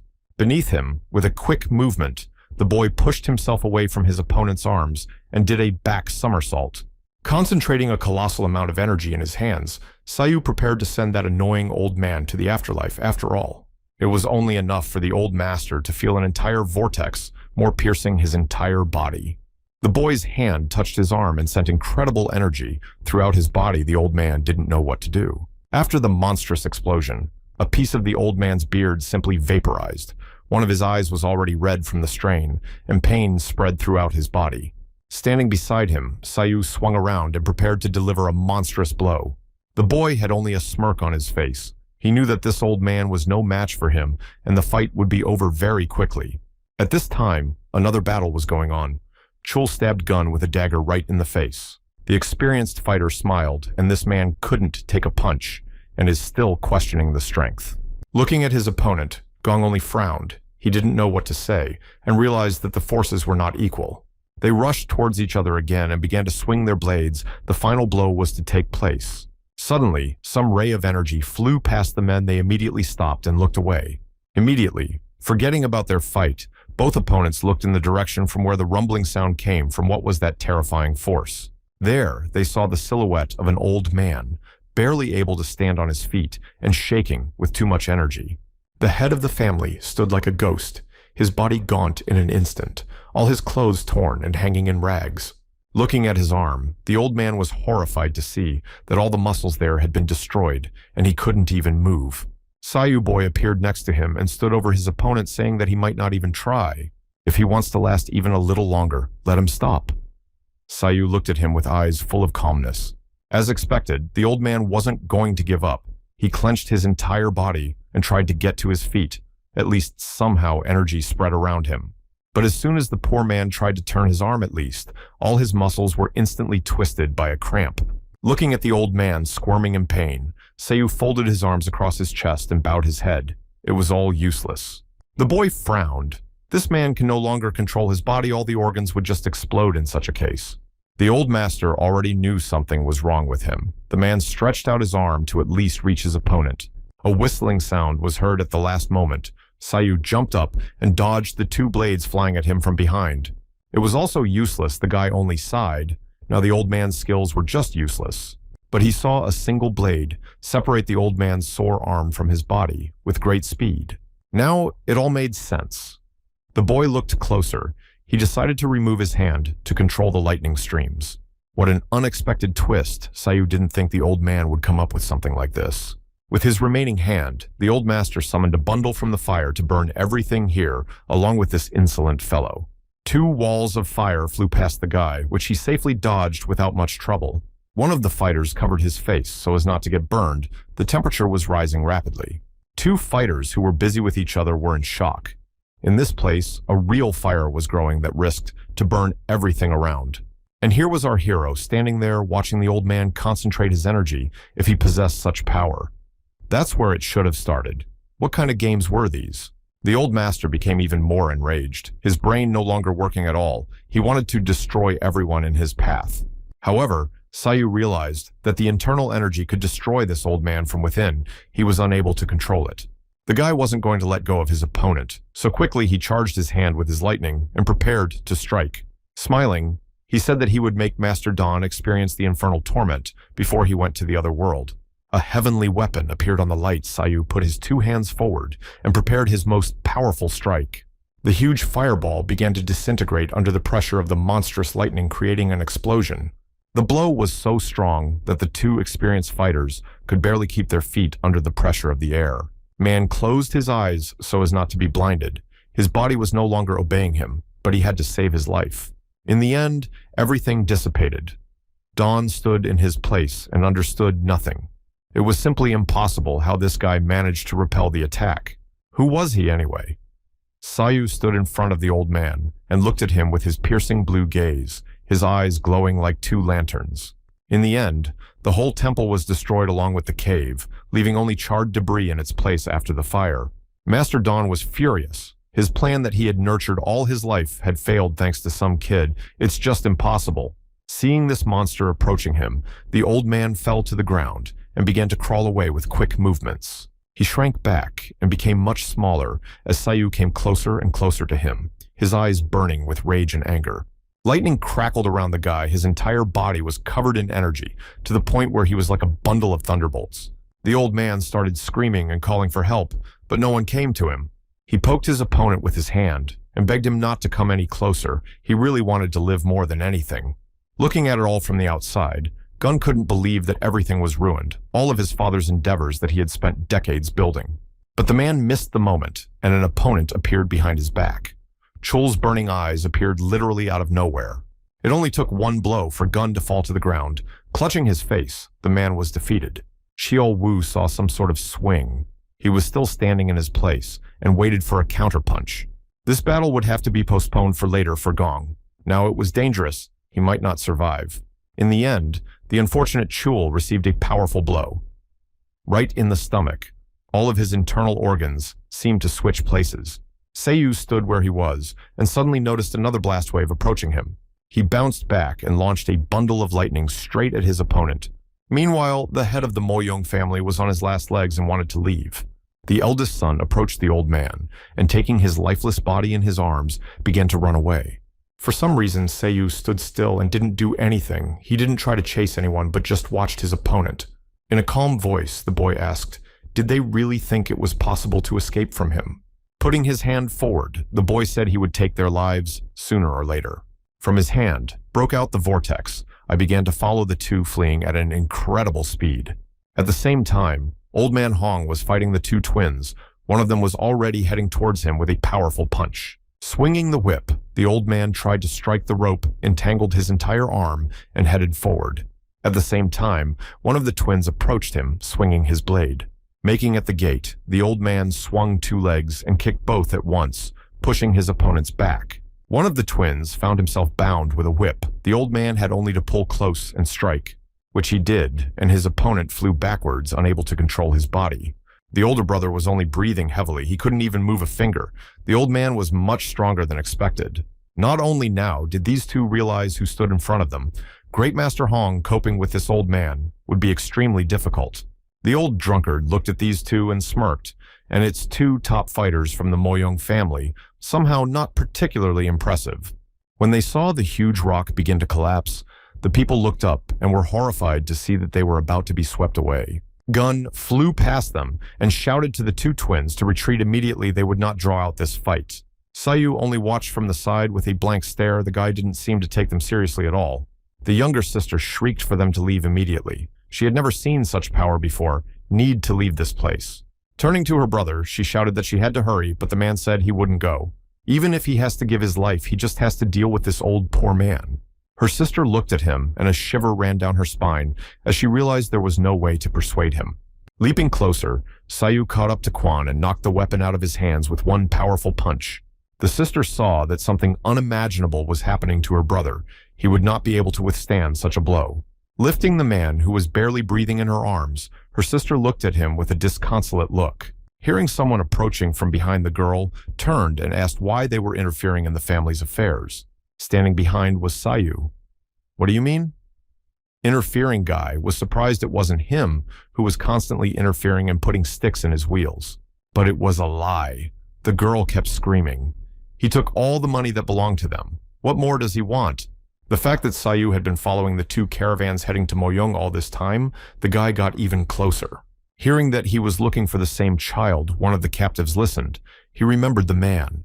Suddenly, a huge fireball started falling from the sky. Everyone else turned around and squinted. The sister saw this and shouted that a great calamity was coming. They must leave immediately. Everything around him began to explode. The old drunkard looked around him with horror. A real catastrophe was beginning. Turning around and looking at her opponent, Ji said that this place will become his grave. He messed up absolutely everything. Seiyu just stared at her and didn't say anything. He didn't care what those two did. He would destroy them anyway. Explosions continued to rumble everywhere. The rock was crumbling, dropping tons of rocks on the people. It had been over 2 weeks since that explosion. The silhouette of a man sat in his temple and pondered. He wouldn't even be sad that his only son had gone to the other side of the world. He didn't care. The head of the family held onto his hand, or rather, the place where it had once been, and pondered about that young man. This man seemed to be acting against all logic, and nothing was known about him. The old man wondered who this man was, and how he knew such a martial art that was unlike anything they had dealt with before. To his horror, the old man noticed that Seiyu had snuck into his chambers and was standing right in front of him preparing to attack. At the time when everything was falling apart, Sayu and the old man left the drunkard wondering how it was even possible. In addition, the captive also managed to survive, the guy helped everyone, and they safely left the place. Sayu Said, the girl he's looking for, disappeared somewhere around here, then she was about 6 years old. The old man, sitting next to him, said that he had been locked in here for decades, then they brought men, women, all indiscriminately. There's a book of slave records. Surely in that book there's the name of that girl, only she's in Moyang. Sayu turned around and headed away from the place, only saying that maybe it would turn out to be a fluke after all. Now he came to the room of the head of the Moyang family and destroyed the old man forever with one precise blow. Meanwhile, the younger sister, along with Gun, came to her father's house and did not yet suspect what had happened. They had something to tell. The room was silent. A silhouette sat on the throne and gave no sign of life. Seeing his father in such a state, all the family members were horrified. Someone had snuck in here and destroyed him. In the meantime, Sayu snuck out of the temple unnoticed by anyone and headed out on his own. The guy only turned around and heard a scream from one of the family members but didn't pay attention. Sai still managed to get a list of slaves in the guy's hands was a small tablet with inscriptions on it. Back home, the first thing Sayu saw was an old drunk man who was again singing alcohol by the light of the moon. Smiling, the old man said that Don seemed like a hero to everyone, but now turned out to be universally evil. Can we drink to his repose? But even so, the guy refused. He's not that sensitive and won't drink for anyone, so it's a lost cause. Without paying attention to it, the old man sucked on the bottle again and began to follow the guy walking around the room with his eyes. After a short pause, Hong said that he had something that might help find that girl. But the guy actually had a request for him. The old man turned and stared at him questioningly. It was about the black traders, actually. It's hard to call them anything. They're usually called the trades union. Realizing that there was nothing good to learn about them, Sayu's situation was getting more complicated. It was like that. The old man only grinned. Doesn't the guy know who is in front of him? Hong can still find out something? But without payment, he said, as usual, refused the old man. Only smirked and looked at the kid. In the boy's hands was a small blue crystal, glistening in the light of the moon. This should be enough. Without thinking long, the old man held out his hands. Surely he would take this as payment. It's shining marble. In a trembling voice, the alcoholic kept saying he needed something else. He was so excited, the guy was even surprised.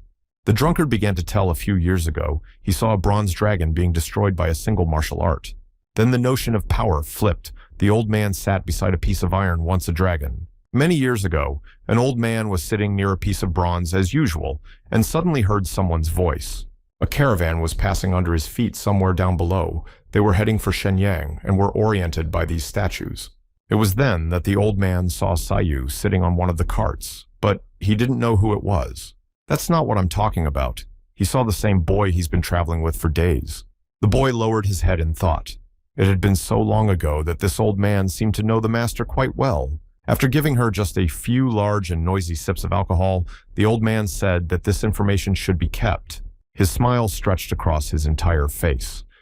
If the boy agrees, then why don't they help each other? They will be equal in the end. There was really no other option. Sayu folded his arms and promised to tell everything he knew. The old man did the same, and he made a pure-hearted promise that he would get any information he could about anyone or anything. Sayu smiled inwardly and was a little relieved that he had found someone in this world to help him. That was the end of it, and they decided, so I stood for a few more minutes, bowing to each other. The next day, the two immediately went to the next destination. Sayu, where are you in a hurry? He walked at a fast pace, and the old man did not keep up. Finally, Master Hong decided to give the boy some information. He took out a small book with a shabby cover. It was information about Kang Ho. The kid looked at the strange notebook and picked it up. This knowledge would help him a lot. The next road, Sayu stubbornly started to read every line. It spoke of two great warriors. Saint Rainblade and Saint Palm Guy had heard something about them a long time ago. The first was Saint Huanbo Gong, Ak, a man with long red hair, more like a monkey. The second saint, he is the head of the unions of the ancient bases, as well as the union of the 5 dragons, Yun Yopyai. The old man said that these two are considered the strongest, but he wasn't completely sure. There are still many masters, but who knows? The 3 splendors consist of 3 steel blades of the strongest warriors in history, and the 3 buds are the 3 girls, Blood Plum Bud, Lotus Bud, and Ice Flower Bud. The old man went on to say that the man they had met was one of the strongest tyrants of the Lone Blade. He is the strongest of the three saints and stands at the head, and Da Ryok village is under their direct command. The noble warrior Cheol Murin is the son of the tyrant of the Single Blade. Say it is in his hands that the future of the entire continent lies. The two friends moved through the gorge at a brisk pace without even noticing anything around them. The old man wouldn't let go of his bottle of liquor for a second, and it seemed to be all he fed on. He exhaled heavily and said that he just loved liquor, the best drink possible. Sayu continued reading. There was something written here about masters. Hearing the questions of whether there was someone stronger than the saints, the old man almost choked up. Well, there must have been one person. If rumors are to be believed, this man from the northern Yuan is dubbed the Lord of Heaven. He must be stronger than all the others. No one knows what his power is. Some say it's just a rumor, but who knows? Hong held out a bottle of alcohol and said that he now doubted that there was anyone stronger than this kid. Thinking about this man, Sayu speculated that perhaps he was the one who had taken his girlfriend. They probably would have talked like that if the two of them hadn't been distracted by someone's voice shouting behind them that they were about to lose their minds. Looking at his hand, Sayu said that the technique he wielded was created many years ago. He originally even found it difficult to eat. Listening to the old man wondered if the heavenly weapons were practically the same as street fights, but that wasn't an explanation. Putting his hand forward, the guy said that his power acted on inanimate objects. His hand immediately began to be covered with electricity. Seeing such a burst of energy, the old man almost choked on his alcohol and stared at his ward. There was a monstrous rumble. A huge wave of energy shattered the huge rock almost in a second, turning it into a pile of rocks. A rush of wind threw the old man off, and he dropped his glass of alcohol and flew somewhere far away. In all his life, the average drunkard had never seen anything like this. He couldn't believe that someone had such power. Looking back, Hong saw that the liquor had almost completely drained out. The drunkard immediately started shouting the young gentleman that he had purposely done this. He knocked over his glass to destroy the drink. The action moved to the village of Da Ryok, where a huge temple stood on a massive foundation. Sitting somewhere in his garden, man reasoned Master Dawn had suffered a heart attack, but the man didn't really believe it. His interlocutor, a middle-aged man, said that this is a complete nonsense. Their master was sent to the world by the same guy. The master himself realized that something had happened between the two, and the boy had attacked first. The interlocutor said that even if this guy got caught, he would deny everything. It seems that in the village, it would not be possible to earn his favor. Sayu himself was watching this conversation, and he really didn't want to be used as an ordinary weapon to achieve his goals. The Lion Union member kept his seat and said he had only good news to look forward to and walked away. The man's easy stride down the stairs downstairs, the conversation was over, and he left with a heavy. The experienced warrior pondered Sayu would become his first enemy, the male TV ears sure of it. A lot of good warriors have fallen at the hands of this kid. How strong he is. The man in the broad hat walked past the others without paying attention to them. He thought he could hope for at least a squad of swordsmen. The man walked into a room more like a bar. There were already a few people gathered in a bunch. The fighter came closer and bowed to greet the master, his voice low and frightened. Suddenly, the master put out his hand, then over his apprentice in surprise. The merchant union master, named Chong, pointed his finger at the sign of silence and hissed. The man listened to the people at a neighboring table talk about how the heroes of the Moyung family had confronted the intruders. From the mouth of one of the men, he heard the name of the sage Hong of the Gaeben. His interlocutor, who had been deprived of a leg, sat across from him and spoke in horror about this man, his whole body trembling with surprise. This man had the hands of a true demon. Naturally, it was Saya, who was the one who had taken away this man's leg with a single blow. There were several powerful explosions, and then the elite fighter lost his leg in almost an instant. The expression on that man's face was completely calm and devoid of any emotion. The man said he looked like a king who had just won a hard-fought battle. The head of the tradesmen's union asked his ward, "Isn't it interesting?" But the man replied that it's just awful. There was a distinct mask of horror on his face, and no matter how much he listened, goosebumps ran down his spine. Hearing that he needed to contact the Gaeben, the man bowed and promised to follow orders. And Zhang also wondered what Master Dong suffered from. He didn't care about that story. The servant replied that in the village, they say he's been sent to the other world, but who is unknown. Taking a small glass of the drink, the man frowned, wondering what happened between the king and the head of the family. Meanwhile, Sayu was indignant. He said he had to take the horses, but he was sure it was a long way to go.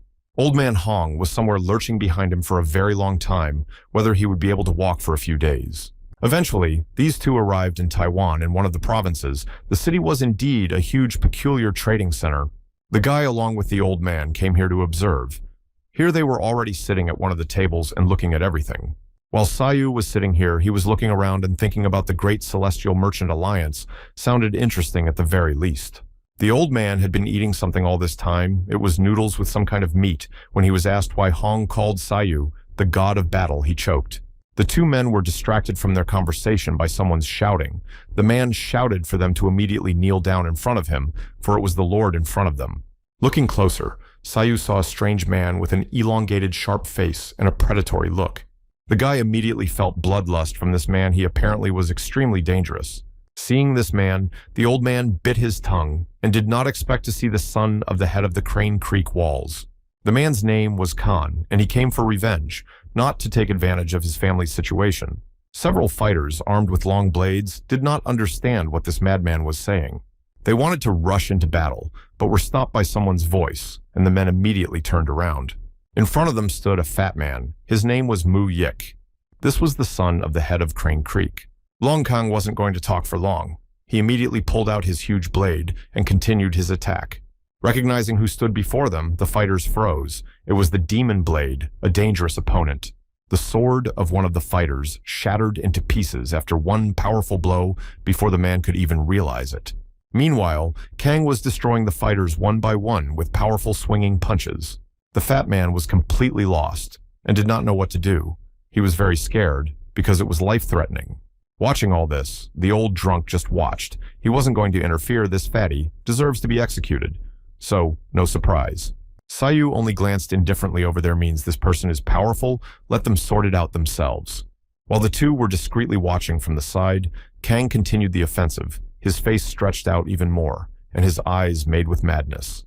The fighters flew up one by one. They were sent to the other side. Instantly, the enemy was beyond their strength.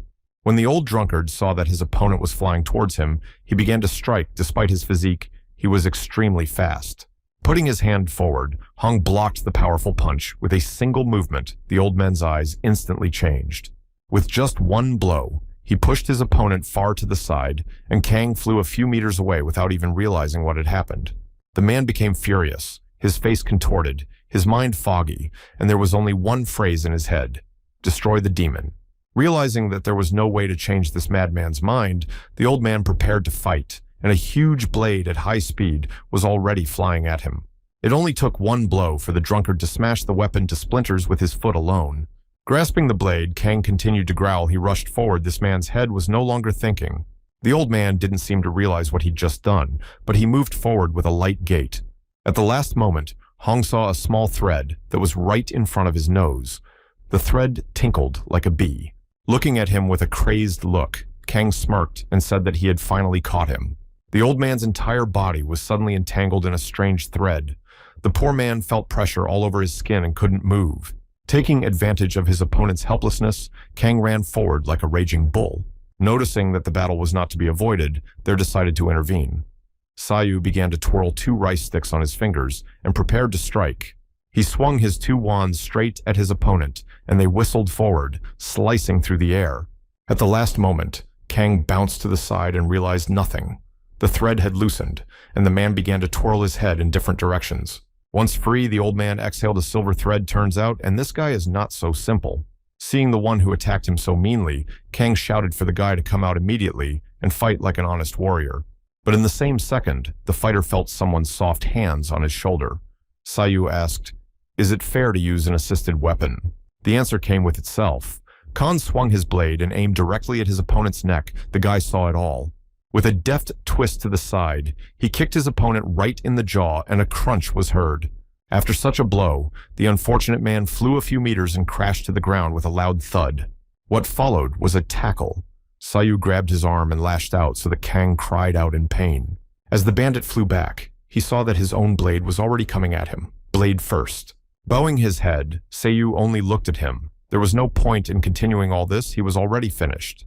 while his comrade was dealing with the impudent old man, was looking at the silver thread with which he was to be bound. Feeling the incredible blow, barely breathing, he lay on the floor and looked before him with a devastated look. Not wanting to let his opponent go so quickly, Sayu approached him a few paces away and swung his arm. Suddenly they were interrupted by the scream of an old drunkard. He was shouting for the god of battle to let him live.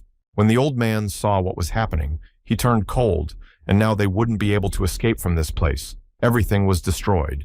However, Sayu didn't hurt anything. Kang looked at his opponent's hand frozen near his face.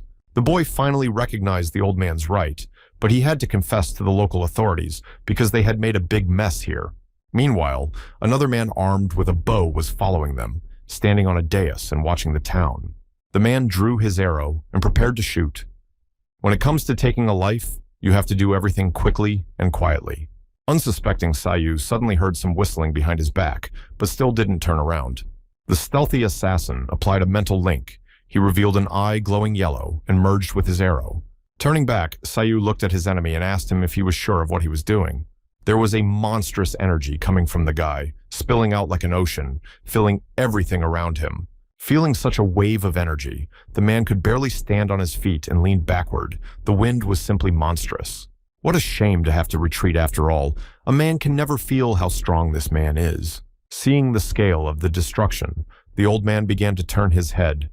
What a devastation it is here. At least something interesting can be repaired. Wondering where his opponents had gone, Sayu looked around with a keen eye. He said it was all right, not to worry. But once out of the city, the old man began to look around. Taiwan looked just fine, but there was no time to waste a minute now. Watching the old man going to cook some soup, Sayu only sighed. This man does not change. On the way, the old man kept thinking about the silver thread that black merchants usually used. The guy said that following him was not such a good idea. His comrade could easily cause a lot of problems. The old man wondered if Sayu's friend meant that the man wasn't the only one, there was someone else. As it was, some man with a bow was constantly watching them from afar. It would be problematic if he interfered. But it seems the drunk didn't care because the Battle King will save him anyway. Sayu asked him not to call him that. It annoys him. The old man put his hand behind his head and headed for the exit, the young man following him. Getting closer, Sayu was surprised the sign was empty with no writing on it. Entering the temple. Sayu continued to rant. He was expecting something more. After all, it is a Gaibin. There was some statue waiting for them. Seeing his friend standing on the doorstep, the drunkard offered to come in. Let him come in. Seeing that a secret door had opened in front of him, the guy was a little surprised here, and such things have. As soon as the travelers walked inside, they were immediately met by several dozen people who immediately greeted the elder. Drums sounded, and the temple was filled to the brim with at least several hundred people. The sage smirked, apparently pleased that they had not seen each other for a long time. Soon, the guys went to the archive. Thanks to this, they can find a lot of information, so also about the ambassador from Yuan. Sitting down on the chair, Hong asked if they had managed to find out anything about the Black Merchant branch. The head of the Gaibin branch replied that his head's name is Yom, and he became the head also because of his outstanding abilities. After thinking carefully, Sayu said that there is no problem, he can easily handle it. Besides, there is a plan. Frankly speaking, the old man doubted with this young man's temperament anything could be expected. The head of the archives said that the same Kang, who started the battle right in the city, is now in custody and waiting for a decision. Hearing this name, the old man hissed. Could it be that this is the same underworld demon blade and he is now in court? Yes, there was a man sitting behind a sturdy grate and muttering to himself only one phrase to destroy the demon. He looked more like a madman. Suddenly his body began to deform.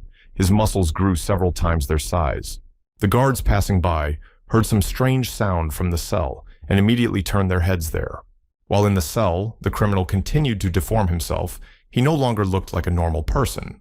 Suddenly the bars flew out with the root turning to dust. The criminal broke free without much trouble. The guards looked on in horror as the prisoner turned into a true monster and glared at his new victims. The man's eyes were glowing with bright fire, and he had a smile on his face like a real madman, shouting that demons had gathered here. Meanwhile, being in his seat, the old man pondered many who knew this man, but there was something wrong here. Under the powerful blow, one of the guards flew into the floor and nearly lost consciousness. Out of the cell, Kang kept saying that he needed to destroy the demon. The man had completely lost his mind. As he stepped outside, The criminal looked around, his face changed, but it was still as predatory as the beasts. Outside, already waiting for him, was a fellow marvelous steel archer. But what is he doing here? The man had already managed to slay all the guards. He turned to Khan and asked if he had a choice to see his friend. Grasping his blade, Kang flashed his eyes and headed forward. His friend had already disappeared somewhere. Yong, the archer's name, had already disappeared into the distance and returned the weapon to his friend, who had unfinished business. Meanwhile, Fatty Hua was furious, saying he almost went to the other world because of some crazy guy.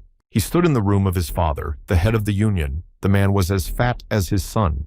He said the criminal was already in custody. The old man realized that his son had never admitted his mistakes, and it was mostly because of him. Hua knew his character and knew he was guilty, but he didn't want to admit it. Father Young only sighed heavily and leaned back in his chair. He didn't want to talk about it anymore. Without listening to his father's admonition, the misguided son came to his army and raised his hand, shouting for revenge. He was going to restore the honor and influence of his clan, no matter what it cost him. The man led an entire army behind him. Once Fatty opened the door, the first thing he saw was the silhouette of a monstrous man several meters tall. Khan came to get even. The man wasn't going to leave things the way they were with a crazy smile on his face. The fat man didn't understand how this was possible, but it was too late. One blow, and his body shattered into two pieces. The powerful explosion threw the rest of the warriors far back. The first to suffer was the head's son. As soon as the old man heard the rumble, he realized what was wrong. He was worried about his son and became furious. Shang drew his blade and moved forward. He had to avenge his son's life. Breaking down the doors, the man moved forward towards the stranger who had taken the life of his only son and heir. However, this was just what Kang wanted. He should have done something about it a long time ago and destroyed this family. Pushing off with one foot, the master jumped up and flew straight at the criminal, waving his blade. They clashed in a monstrous battle. The old man was as strong as the monster. After receiving a powerful rebuff, Zhang flew aside and grabbed the ground with his hand. Looking at him, Kang only laughed. He thought they were all trash, which ended up being true. The old man grimaced. His face began to warp with rage at how this tosser has such a way of speaking. There was no point in talking to him anymore. The man armed himself with a blade, moved forward at breakneck speed. He would avenge his son. Applying the hovering blade technique, by putting two fingers forward, he prepared to strike the rogue. This blow was nothing to Kanu. The man easily deflected it with his powerful blade. In the very center of the square, a monstrous battle broke out.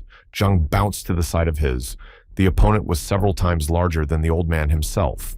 Everyone present was horrified. It was simply impossible. This monster blocked the soaring blades. Goosebumps ran down the old man's back, and he couldn't believe what he was seeing. This monster is so strong. As expected, the head of the family was not going to give up. He put his blade forward and headed forward. Seeing such a powerful blow, Kang was even a little surprised, and that was not a bad thing. The man had a semblance of a smile on his face. Soaring into the air like a bird, the old man shouted that he must take his heart by all means. Getting into a fighting stance, Kang prepared himself. If this was all the old man was capable of, it was pathetic. Smiling broadly, the man roared that he would destroy even any memory of this man. Swinging his blade, he launched a powerful sound wave that threw the old man backwards.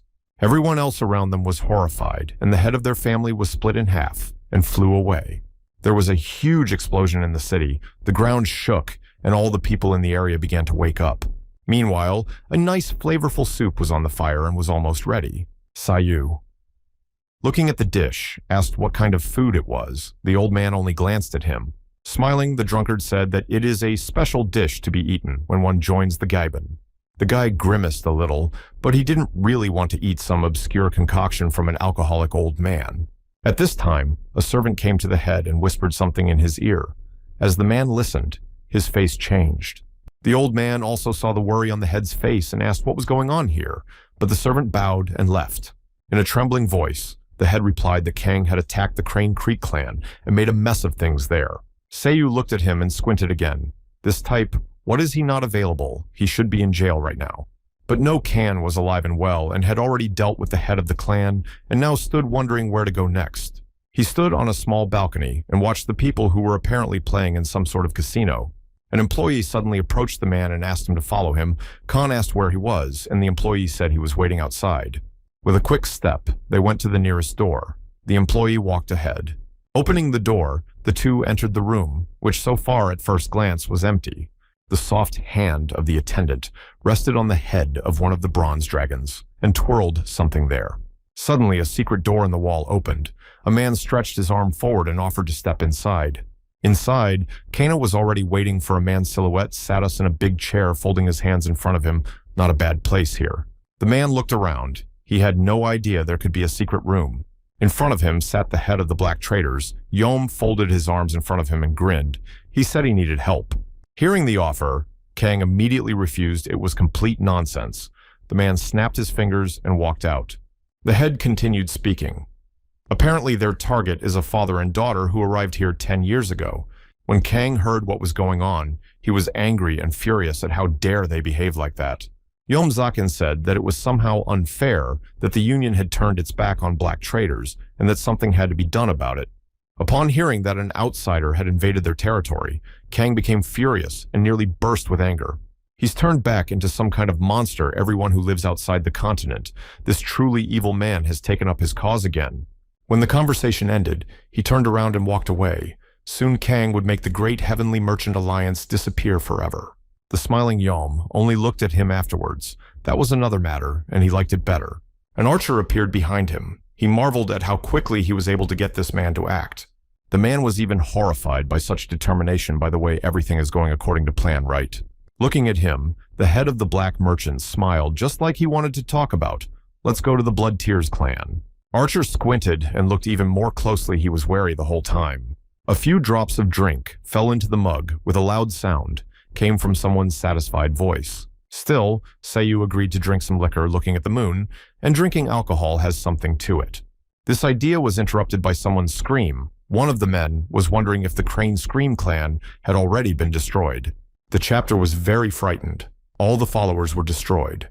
After hearing the details, Hong was horrified by such monstrous atrocities only a monster could commit, and why so? The elder ordered the head to choose 3 or 4 people and follow this monster, let them not miss a single detail. After thinking about it, the young man suggested not to get involved without a good plan, because it would be worse for them. Suddenly, 3 people entered the room. In front of them was a girl in a red dress, followed by 2 loyal servants. Seeing that the place was full, the 3 of them thought of leaving, because all the tables were surrounded by other people. But suddenly, the girl shifted her gaze somewhere to the side and tensed. Her eyes slid past. She looked at Seiyu. The boy was eating and drinking alcohol with a strange aura emanating from him. She came a few steps closer and asked if she could sit next to me. As you can see, there are no tables available. Without too much objection, Seiyu agreed anyway. This table is too big for him. Looking at him with an expressionless look, the woman thanked him. After placing the order, all 3 sat down next to each other and unlocked the table. The waiters started circling around the customers. The girl decided to be the first to introduce herself. Her name was Song. She immediately apologized for her ignorance. One of the servants introduced himself and gave his name. His name was Yong. The man was very wary and kept his eyes on the others. Another servant also gave his name. All of them were followers of the Manhwa sect. This person had a graceful mustache. Folding his hands in front of him, the guy also introduced himself, giving his name without much enthusiasm. One of the servants assumed that the person sitting in front of him was a martial arts master, so where did he come from? Pouring himself another round of alcohol, the guy said he wasn't a member of any sect. Song continued to watch him with an unbroken gaze. The girl felt that he had incredible stamina. It was getting late, and Seiyu decided to bow out. He got up from the table and wanted to walk away from here. With a good-natured smile, the guy said he was glad to see them today and left. One of the servants looked after the guy as he walked up the stairs. He seems to be a normal person. However, Song wasn't too worried about the world being big, so there are many different events and people there. But even so, the servant said to be vigilant and look out for each person who knows what they have in mind. However, there was no energy coming from this man at all. He was completely different from the others. Then the servant suggested that perhaps Kang planned the crime himself, no matter how strong he is. The girl herself wasn't sure about it yet. It was worth pondering. The Demon Blade was a very dangerous opponent. The next morning, Seiyu walked out of the hotel and looked around. The weather outside was beautiful, with fresh air blowing in his face. At this time, Song was already watching him. She had seen this person yesterday, but they never got to talk to each other. The girl had a blade in her hands. She wasn't interested in the guy himself, but she did care about his presence here and what he was doing. And where he was going so early, the girl looked even more closely. Something in this man made her suspicious. Outside the door stood a servant. He wanted to go inside and asked the young mistress's permission. The man opened the door and saw nothing there. The room was empty, and only the curtains wobbled on the window. The older sister had gone somewhere. The two men stood staring at the empty room, unable to understand what had happened. And now Mad Kang sat in his room and kept saying only one phrase, destroy the demon. The man was obsessed with this idea. He considered absolutely all people as demons to be exterminated. They were not worthy to live in this world. Clutching his sword, he set out to destroy the Grand Alliance of Merchants. The demon blade will destroy the foreigners. Meanwhile, in the tradesman's building, a man sat at a desk and sorted through the last of the papers. Chong rejoiced. Taiwan is simply made to make money. On the man's face was a joyful smile. The manager sat opposite him and wrote something. He nodded his head understandingly because he thought so too. The head ordered an immediate focus and redirected the money to repair the fortress. He had a very important dinner ahead of him, and he needed to feed his dear guest properly for a good conversation. Putting his hand on the book on the table, the manager promised that he would make sure of everything himself. Folding his hands in front of him, the man said he would then proceed immediately. The manager gave the go-ahead. Lastly, the head asked his ward if he had heard that Meng Hui had returned to this city. A moment later, Hui was already standing before his host, demanding to know about the Gaibin and his unexpected actions. The man reported that so far everything was calm and there was nothing to worry about, but there was obvious fear on his face. However, the head was sure that there were a lot of merchant guilds in Taiwan and they all only see the obstacle. He was especially concerned about the Black Merchants Union with its head, a very slippery type, who did not shy away from dirty tricks. And besides, Hui said that the demon blade had suddenly awakened and was connected to this alliance. No sooner had this man arrived in the new city than he had already made a ruckus and created a real mess in the Crane clan. Everyone had already heard about how he destroyed their master with just one blow. It had spread all over Taiwan. Worse, all the followers were destroyed. This man is a true demon who knows no mercy. Then Khan was very pleased he had destroyed the first obstacle in his path and now stood on the ruins of that carnage. Hui didn't know why he came to Taiwan yet, but if he's connected to the black traders, these people will show themselves soon. In the end, Zhang said they're definitely up to something, but it's still unclear what. These two will be very dangerous adversaries to keep an eye on, or else it's all over. Sighing heavily, Chan skipped his head. If the young mistress was around them right now, she would have figured them out in a flash. At that time, a messenger ran to the building where the head was sitting. He was breathing heavily and had urgent news. A man burst into the house and shouted that the young mistress was sending a letter. Everyone immediately turned on him. The head opened the letter, and as he counted, a smile spread across his face. As usual, mistress writes at the most opportune moment.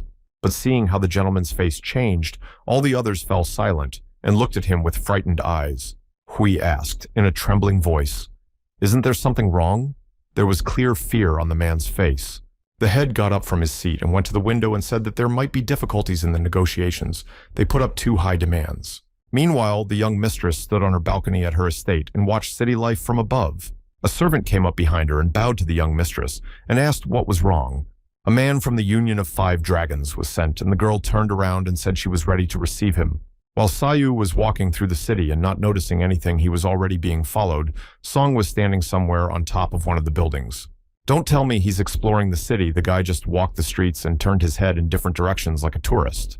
Turning around, Sayu immediately noticed the following guy shot his eyes somewhere to the side and started looking around. He had long ago noticed that he was being watched, but he didn't let on that it was a good game to play together. When Song saw that she had been declassified, she immediately disappeared to somewhere far away and was already standing behind one of the walls, breathing heavily. There's no way she hid her aura perfectly, but how could this man figure her out so quickly? While the young man was exploring the city, he had already met with Khan. This meeting was quite unexpected right in the center. Looking at his old acquaintance, Kang was surprised. He didn't think he could meet him here in the middle of the day. Now Sayu himself saw his opponent. The guy tensed up and moved his eyes to the side, not wanting to get into a fight right now. But the guy wasn't going to get away that easily. They had unfinished business on the way. People started gathering. The girl hid behind one of the walls and watched from above. She couldn't believe that these two were chatting so easily in the middle of the street, out in the middle of nowhere, like they knew each other before. Putting a mask over her face, the girl prepared to watch further. Can these two are connected? Meanwhile, the conversation between them continued. Sayu had already heard that Kang had participated in the court-martial and was in jail. The criminal looked at him with a predatory gaze. These people would never be able to hold him back. Did the guy already know something about him? Looking at him spitefully, Sayu smirked strangely. It would be strange not to know about this man after what he had done. The criminal immediately recognized Sayu's eye color and accent as different, so he wasn't from around here after all. And so he began to utter his phrase, "Destroy the demon again." The man grabbed his blade and prepared to attack. But suddenly a song girl appeared between them. She put out her blade and blocked the guy's path. The old acquaintance greeted the master again, displaying her blade and preparing to fight. Sayu still didn't know what she was talking about. For some reason, the woman was sure the two were connected. It's too weird. The guy looked at her, and she seemed to have misunderstood, but it had to be explained. Why the girl turned to the criminal and greeted him a long time ago. They certainly haven't seen each other, much less here in Taiwan. Hiding his blade, the criminal softened a bit. Here's a surprise bloody plum right here. But the girl wasn't going to gossip here. Did walking around the city mean exterminating innocent people? It seems that everything about him is already well known, so Kang cannot hide. The criminal again took up his sword and began to growl something about the demon. No matter who stood in his way, he would have to destroy them all. Armed with his blade, Kang ran forward. All this time, Sayu stood somewhere aside and watched. And this man is stronger than expected to cause a massacre here again. As expected, Song wasn't going to just stand by. She grasped her blade and deliberately passed this test. Looking at these two, Sayu pondered, Bloodplum Bud, she is the first woman to become a prominent cult follower. Hearing the screams behind him, the guy turned around, and people started to recognize the perpetrator of the massacre. Gradually, the street filled with people watching the fight that was about to begin. Turning around at the other people, Sayu was upset. Already many gawkers had gathered. At this rate, people might get hurt. Two servants are wandering around the city in search of their mistress. They are early to go, where she has been missing since morning. Looking closer, one of the men saw a crowd somewhere in the distance. People were looking at something. Meanwhile, the demon blade had already prepared to attack. The fragile girl stood against it. As soon as the two followers saw that their mistress was in danger, they immediately rushed to help. In a flash, the two fighters jumped over the dozens of people and headed straight for the attackers. But the battle was unstoppable. Kang attacked the young mistress and swung his blade to strike her. Suddenly, Sayu's soft hand grasped the girl's and stopped her blade. The guy stood between two fires and tried to prevent the battle because there could be a lot of people hurt here. After such dedication, the girl was horrified. The master got between them. What was the matter? The criminal trembled with rage. Someone stood in his way. It is simply unthinkable. He must destroy everyone. In a completely calm voice, Kang ordered the two to stop immediately. It was not the time or place to fight now. Looking at Song, the guy said that she is called the strongest girl master, but she so easily gives in to provocation. Seeing that the criminal wasn't going to just back down, Sayu began to concentrate. His energy arguing with him meant putting his life on the line. Feeling the incredible energy in his entire body, Kang screamed with rage and pain. His eyes began to glow like two searchlights. The man didn't immediately realize what had happened and just whirled his head around like a madman. Sayu stood in front of your fighters and realized he made a mistake. He thought he could release all the energy. When he saw that the criminal had settled down, the guy exhaled. He made the right decision not to maim people so easily. The two servants still couldn't understand what had happened here. Did it really end so quickly? Who are these people? Grabbing the girl's hand, Sayu dragged her away from here so she wouldn't cause more trouble, and the criminal was left alone. Hearing the question of what his name was, Sayu stopped for a second without even turning around. After a second, the guy turned his head and briefly called his name with a twinkle in his blue eyes. The people had already started to slowly disperse. Two servants had finally found their mistress and wanted to take her away from this strange place. Meanwhile, Khan fought the urge to join the battle on the man, realized he couldn't face this man alone. The boy was about to leave, but two figures appeared in front of him. These two men were from the Gaiban. Two middle-aged men stood in front of his eyes. They called out their name and bowed to the master. Sayu, I'm starting to realize it seems these two were following the criminal, and their plan must have failed. But now this man is too pissed off. A bad idea to follow him around. Could hurt a lot of people. When Song heard these people talking, she was even more surprised. After all, this person was an extraordinary person who was also related to the Gaibin. The two novices bowed, and after apologizing to the master, tried to disappear into the crowd. Looking at some obscure man holding the hand of their mistress, the servants were confused as to where this was coming from in the morning. Realizing that the girl was a bit busy right now, Sayu released her hand and apologized for the inconvenience. The two servants started talking about how they were late for their appointment with the Merchants' Union. When Sayu heard about it, he asked if they were going on the same road. Services stopped for a second and looked at the strange stranger. Before this, Song was given a task by the head of her clan. The man said it was good for herself. Yun stood with his back turned and said that this girl is the wisest in this union. She knows everything perfectly. Standing in front of him, Song looked with clear eyes at her elder in this world. She was unrivaled. Soon, they all arrived. At the branch of the Heavenly Merchant in Taiwan, it was a huge building, several kilometers square. As soon as Sayu saw what was in front of him, he was surprised. He couldn't believe that such large houses existed. At the entrance, they were greeted by a servant. The man asked, "What purpose did they come here?" Song introduced herself. Seeing Sayu's personal seal, he was very surprised to see that she must have a high position in society to have been invited personally. In her hands, the girl had a piece of jewelry. It was a crystal butterfly of blue color. She said to show it to the head. And then Sayu remembered that he also had one of those things this little girl gave him. Even their uniforms were almost identical in the guy's hands, and he was holding a similar butterfly. A long time ago, a girlfriend gave him this thing just because their eyes were the same color. He was pulled out of his musings by Song, who invited the master to come inside. The boy shook himself a little and walked a few steps forward.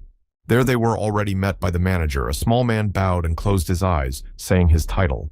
The entire time Sayu had been here, he had marveled at the size of this building. It was truly colossal. Seeing the confusion of his new friend's Song, asked them, "Did the master first time here?" The guy twitched in surprise.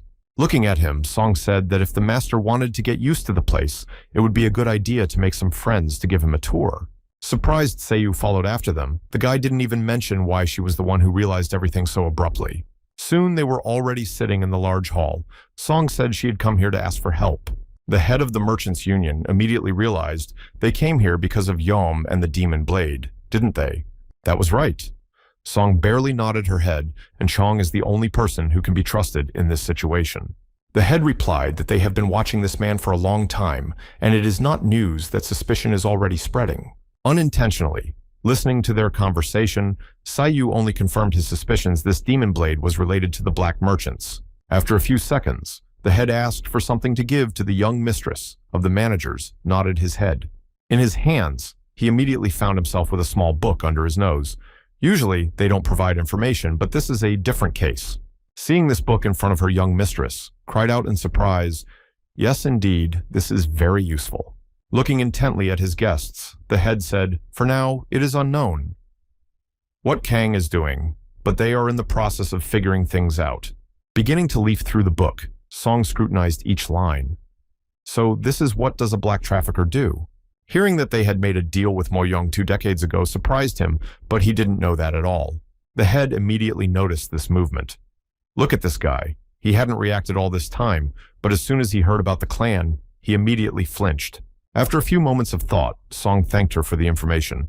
But it's not free. Doesn't the clan have anything to ask for? The head rose from his seat as a merchant. He wanted to minimize the damage from the incident. They suspected that the deputy head of Taiwan might have some connection to the Five Dragons Alliance. Sayu had been listening to them the whole time and trying to get into the conversation, but they were strange even too much. Notice his new guest, the head wanted to pay attention to him, but Sayu said he was just a chaperone, so don't bother. Mistress said this man is only here because she has a request. Hearing about some kind of request, Sayu visibly tensed up, and it wasn't mentioned at all.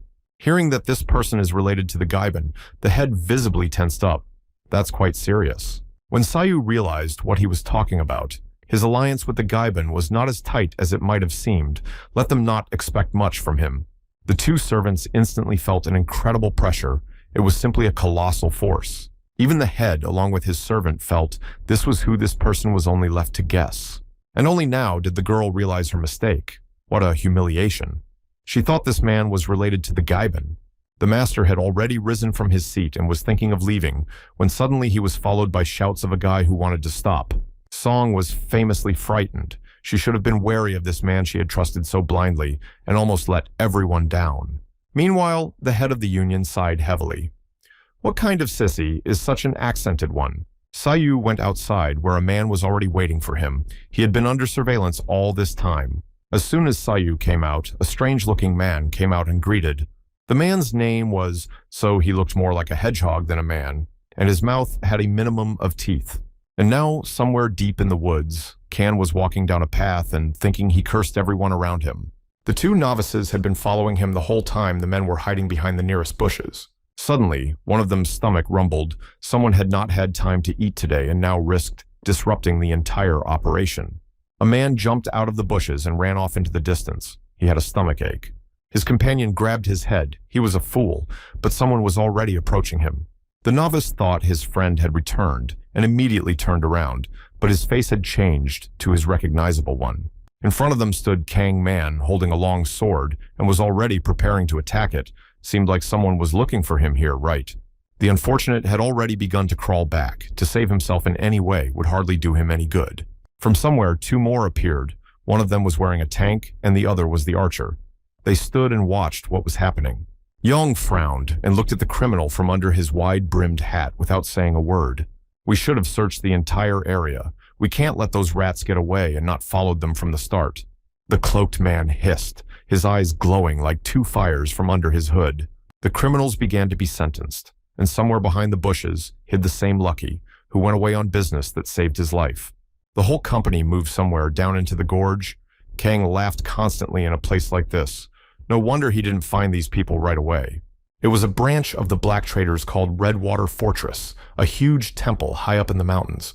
The head sat on the balcony and watched his army training this. They are going to hand over to the allies. If within a few days of training them well, these people will become the strongest weapons, the head was very satisfied with. Still, something was missing. The man grimaced and began to ponder something. People trained day in and day out. It was a grueling, agonizing workout in which they completely forgot about fatigue.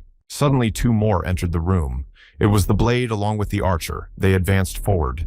A smiling Khan said that before destroying the Union, he had a small request. Hearing about some scum on his tail, the head of the Black Merchants Union wondered what they were talking about. Leaning on the railing, the criminal said that these were men from the Gaben. Only one could be found. Hardly the other had gone far away. The archer also said he found no trace of him.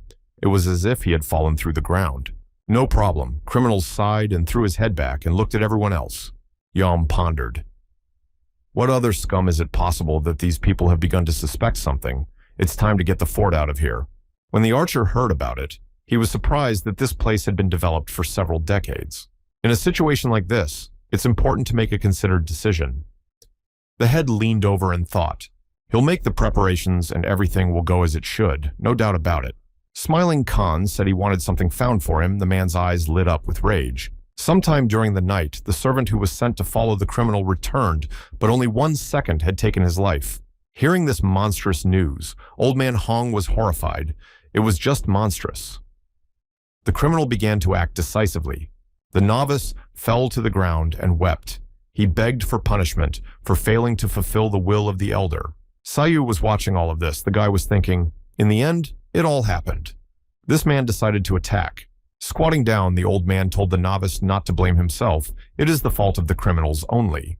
Having finally found out where the residence of the black traders of the Union was located, the Gaiban frowned. He was sure it was related to each other. Meanwhile, that hedgehog-looking man ran down the street and shouted that there was a message from the scouts that they had found out where the fortress was. Everyone was very glum. They felt that something was going to happen. The elder realized it too. The old man came out in front of everyone else and shouted that he too felt guilty, that the student was hurt. After this fiery speech, the old man asked the king, "What is the plan now?" Looking at him, the kid said that after what happened, he should personally send this man to hell. No matter how many people managed to gather, Sayu said that he himself should handle it in. The guy's voice felt confident. No doubt the old man understood, but one of their novices had been hurt and they had to strike back. There was a brief pause between them. Hong was certain that he must avenge such a heinous crime. After a short silence, raising an eyebrow, the sage asked, so they moved out. Smiling back, the king replied that they were going out right now. The guy was already fully prepared. Near a large fortress of red water, some strange man was walking around and shouting about something at the top of his voice. The guard looked at him with surprised eyes and frowned at what this beggar was even doing here. It was old man Hong. He was marveling and looking at the fortress, wagering some madman.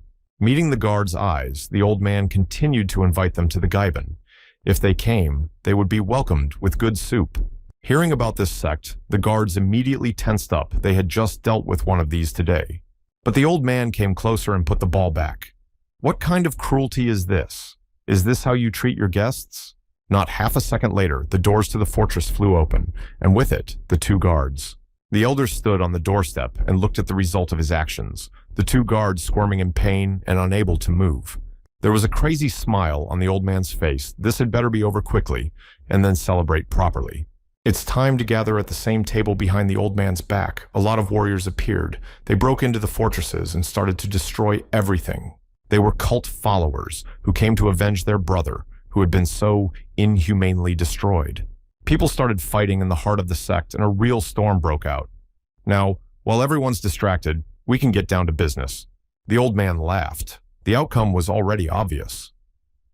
Sayu stared in surprise at the skill of the sect, followers astounding, actually like the old man himself.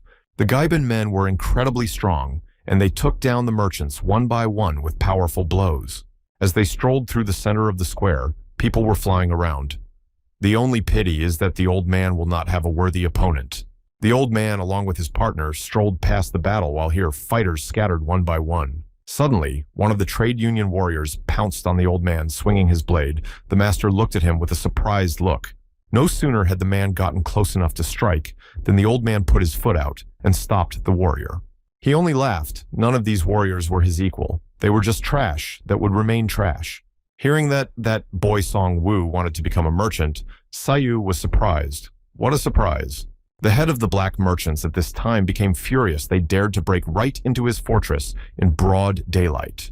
Archer reported that Kang had gone to Taiwan and taken everything he needed before dawn. The Great Merchant Alliance would cease to exist. But that didn't matter now. Yom was more worried that they might be destroyed now, and everyone would suffer heavy casualties. Putting the cup of alcohol back on the table, the gunman said that if everyone here went to the other side of the world, the agreement would be canceled. They've spent years building up their strength, and if they lose now, it will be a disgrace for life. The man said that from now on, the House of Bloody Tears is just a trade union problem, that's all. Once Sayu and the old man together approached the main building, the head immediately leaned out of the window. Why would this scum behave like this in someone else's territory? The man glared his eyes with anger.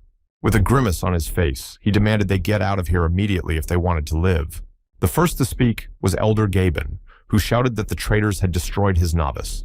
Hearing the name of the head of the black merchants, Sayu was interested, so this is what he looks like.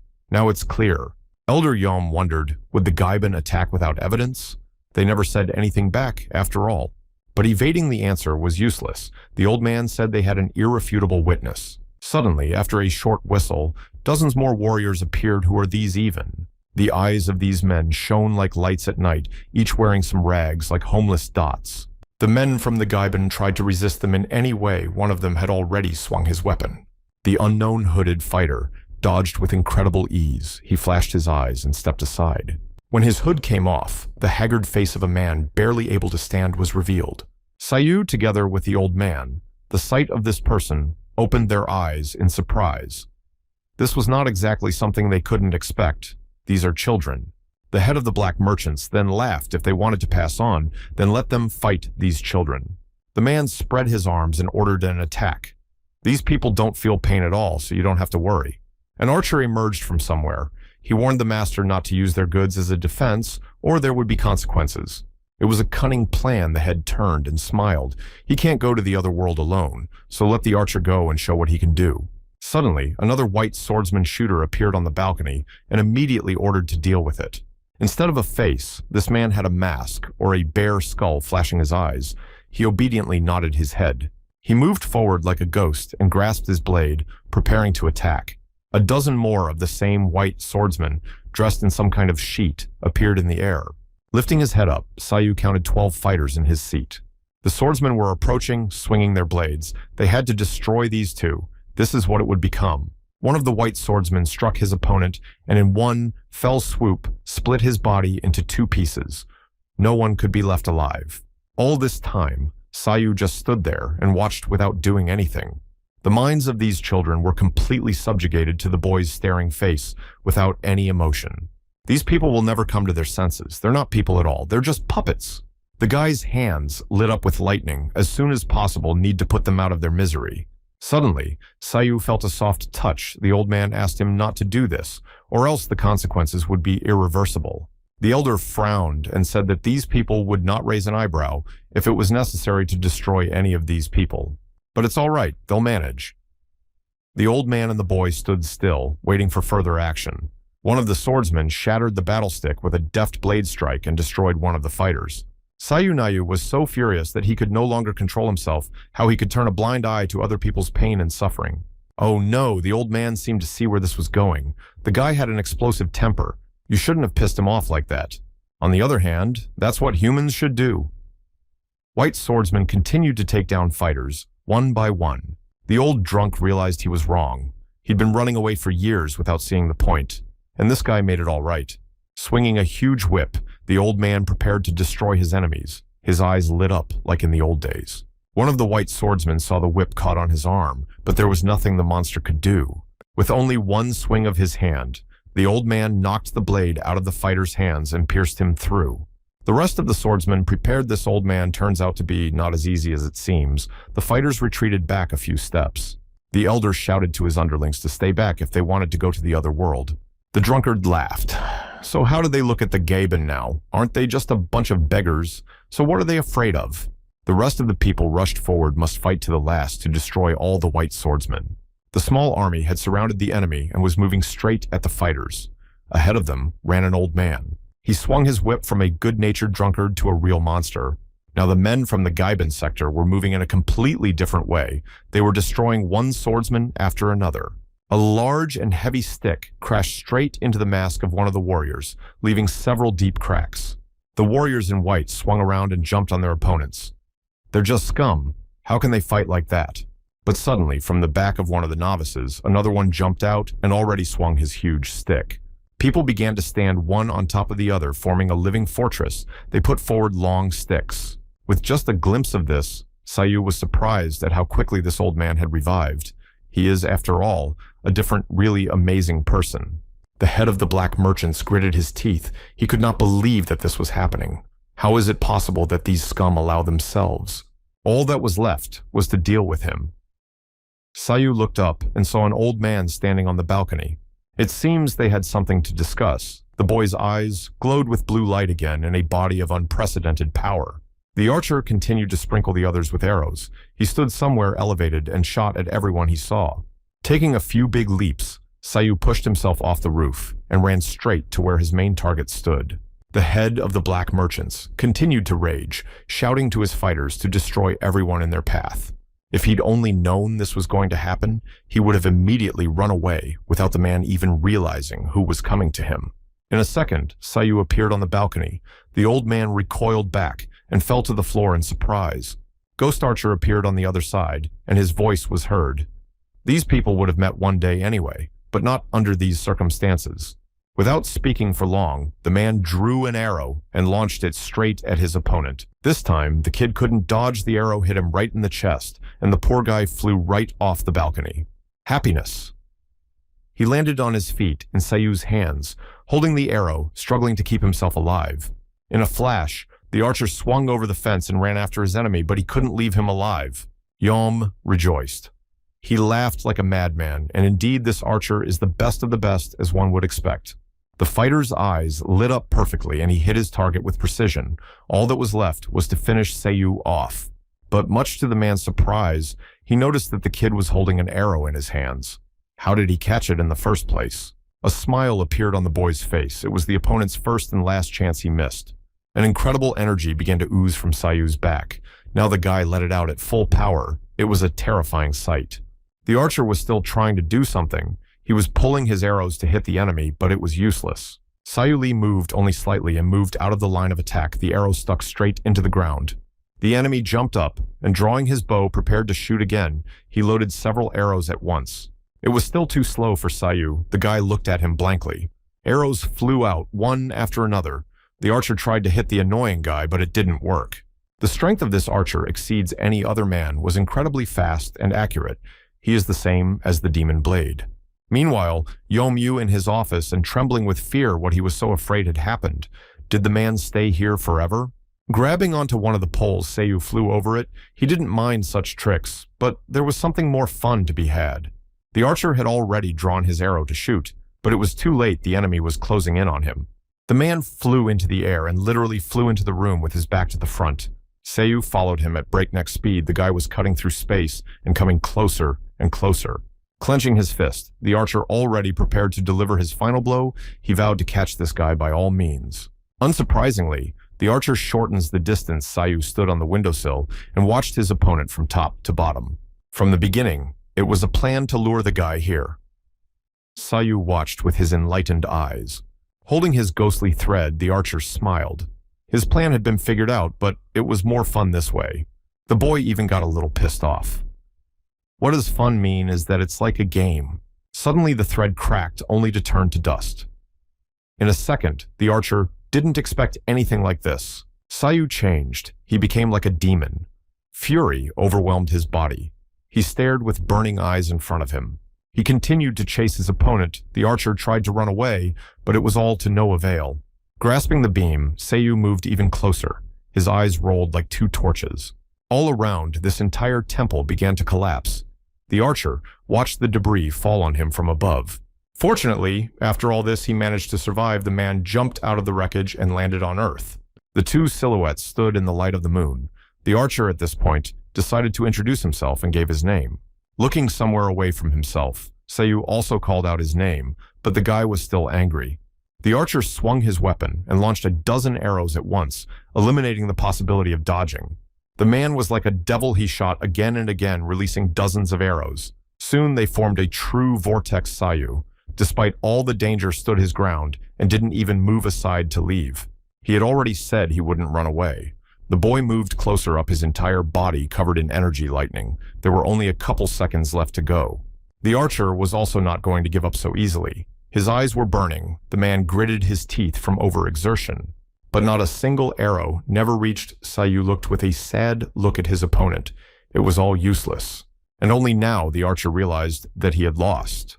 Was it really all over? The man looked at himself with horror and fear in his eyes. Before he even realized how he had gone to the other side, Sayu was moving away from him with quick leaps. At last the guy turned around. His game was over too quickly. Is all this pain and suffering a game too?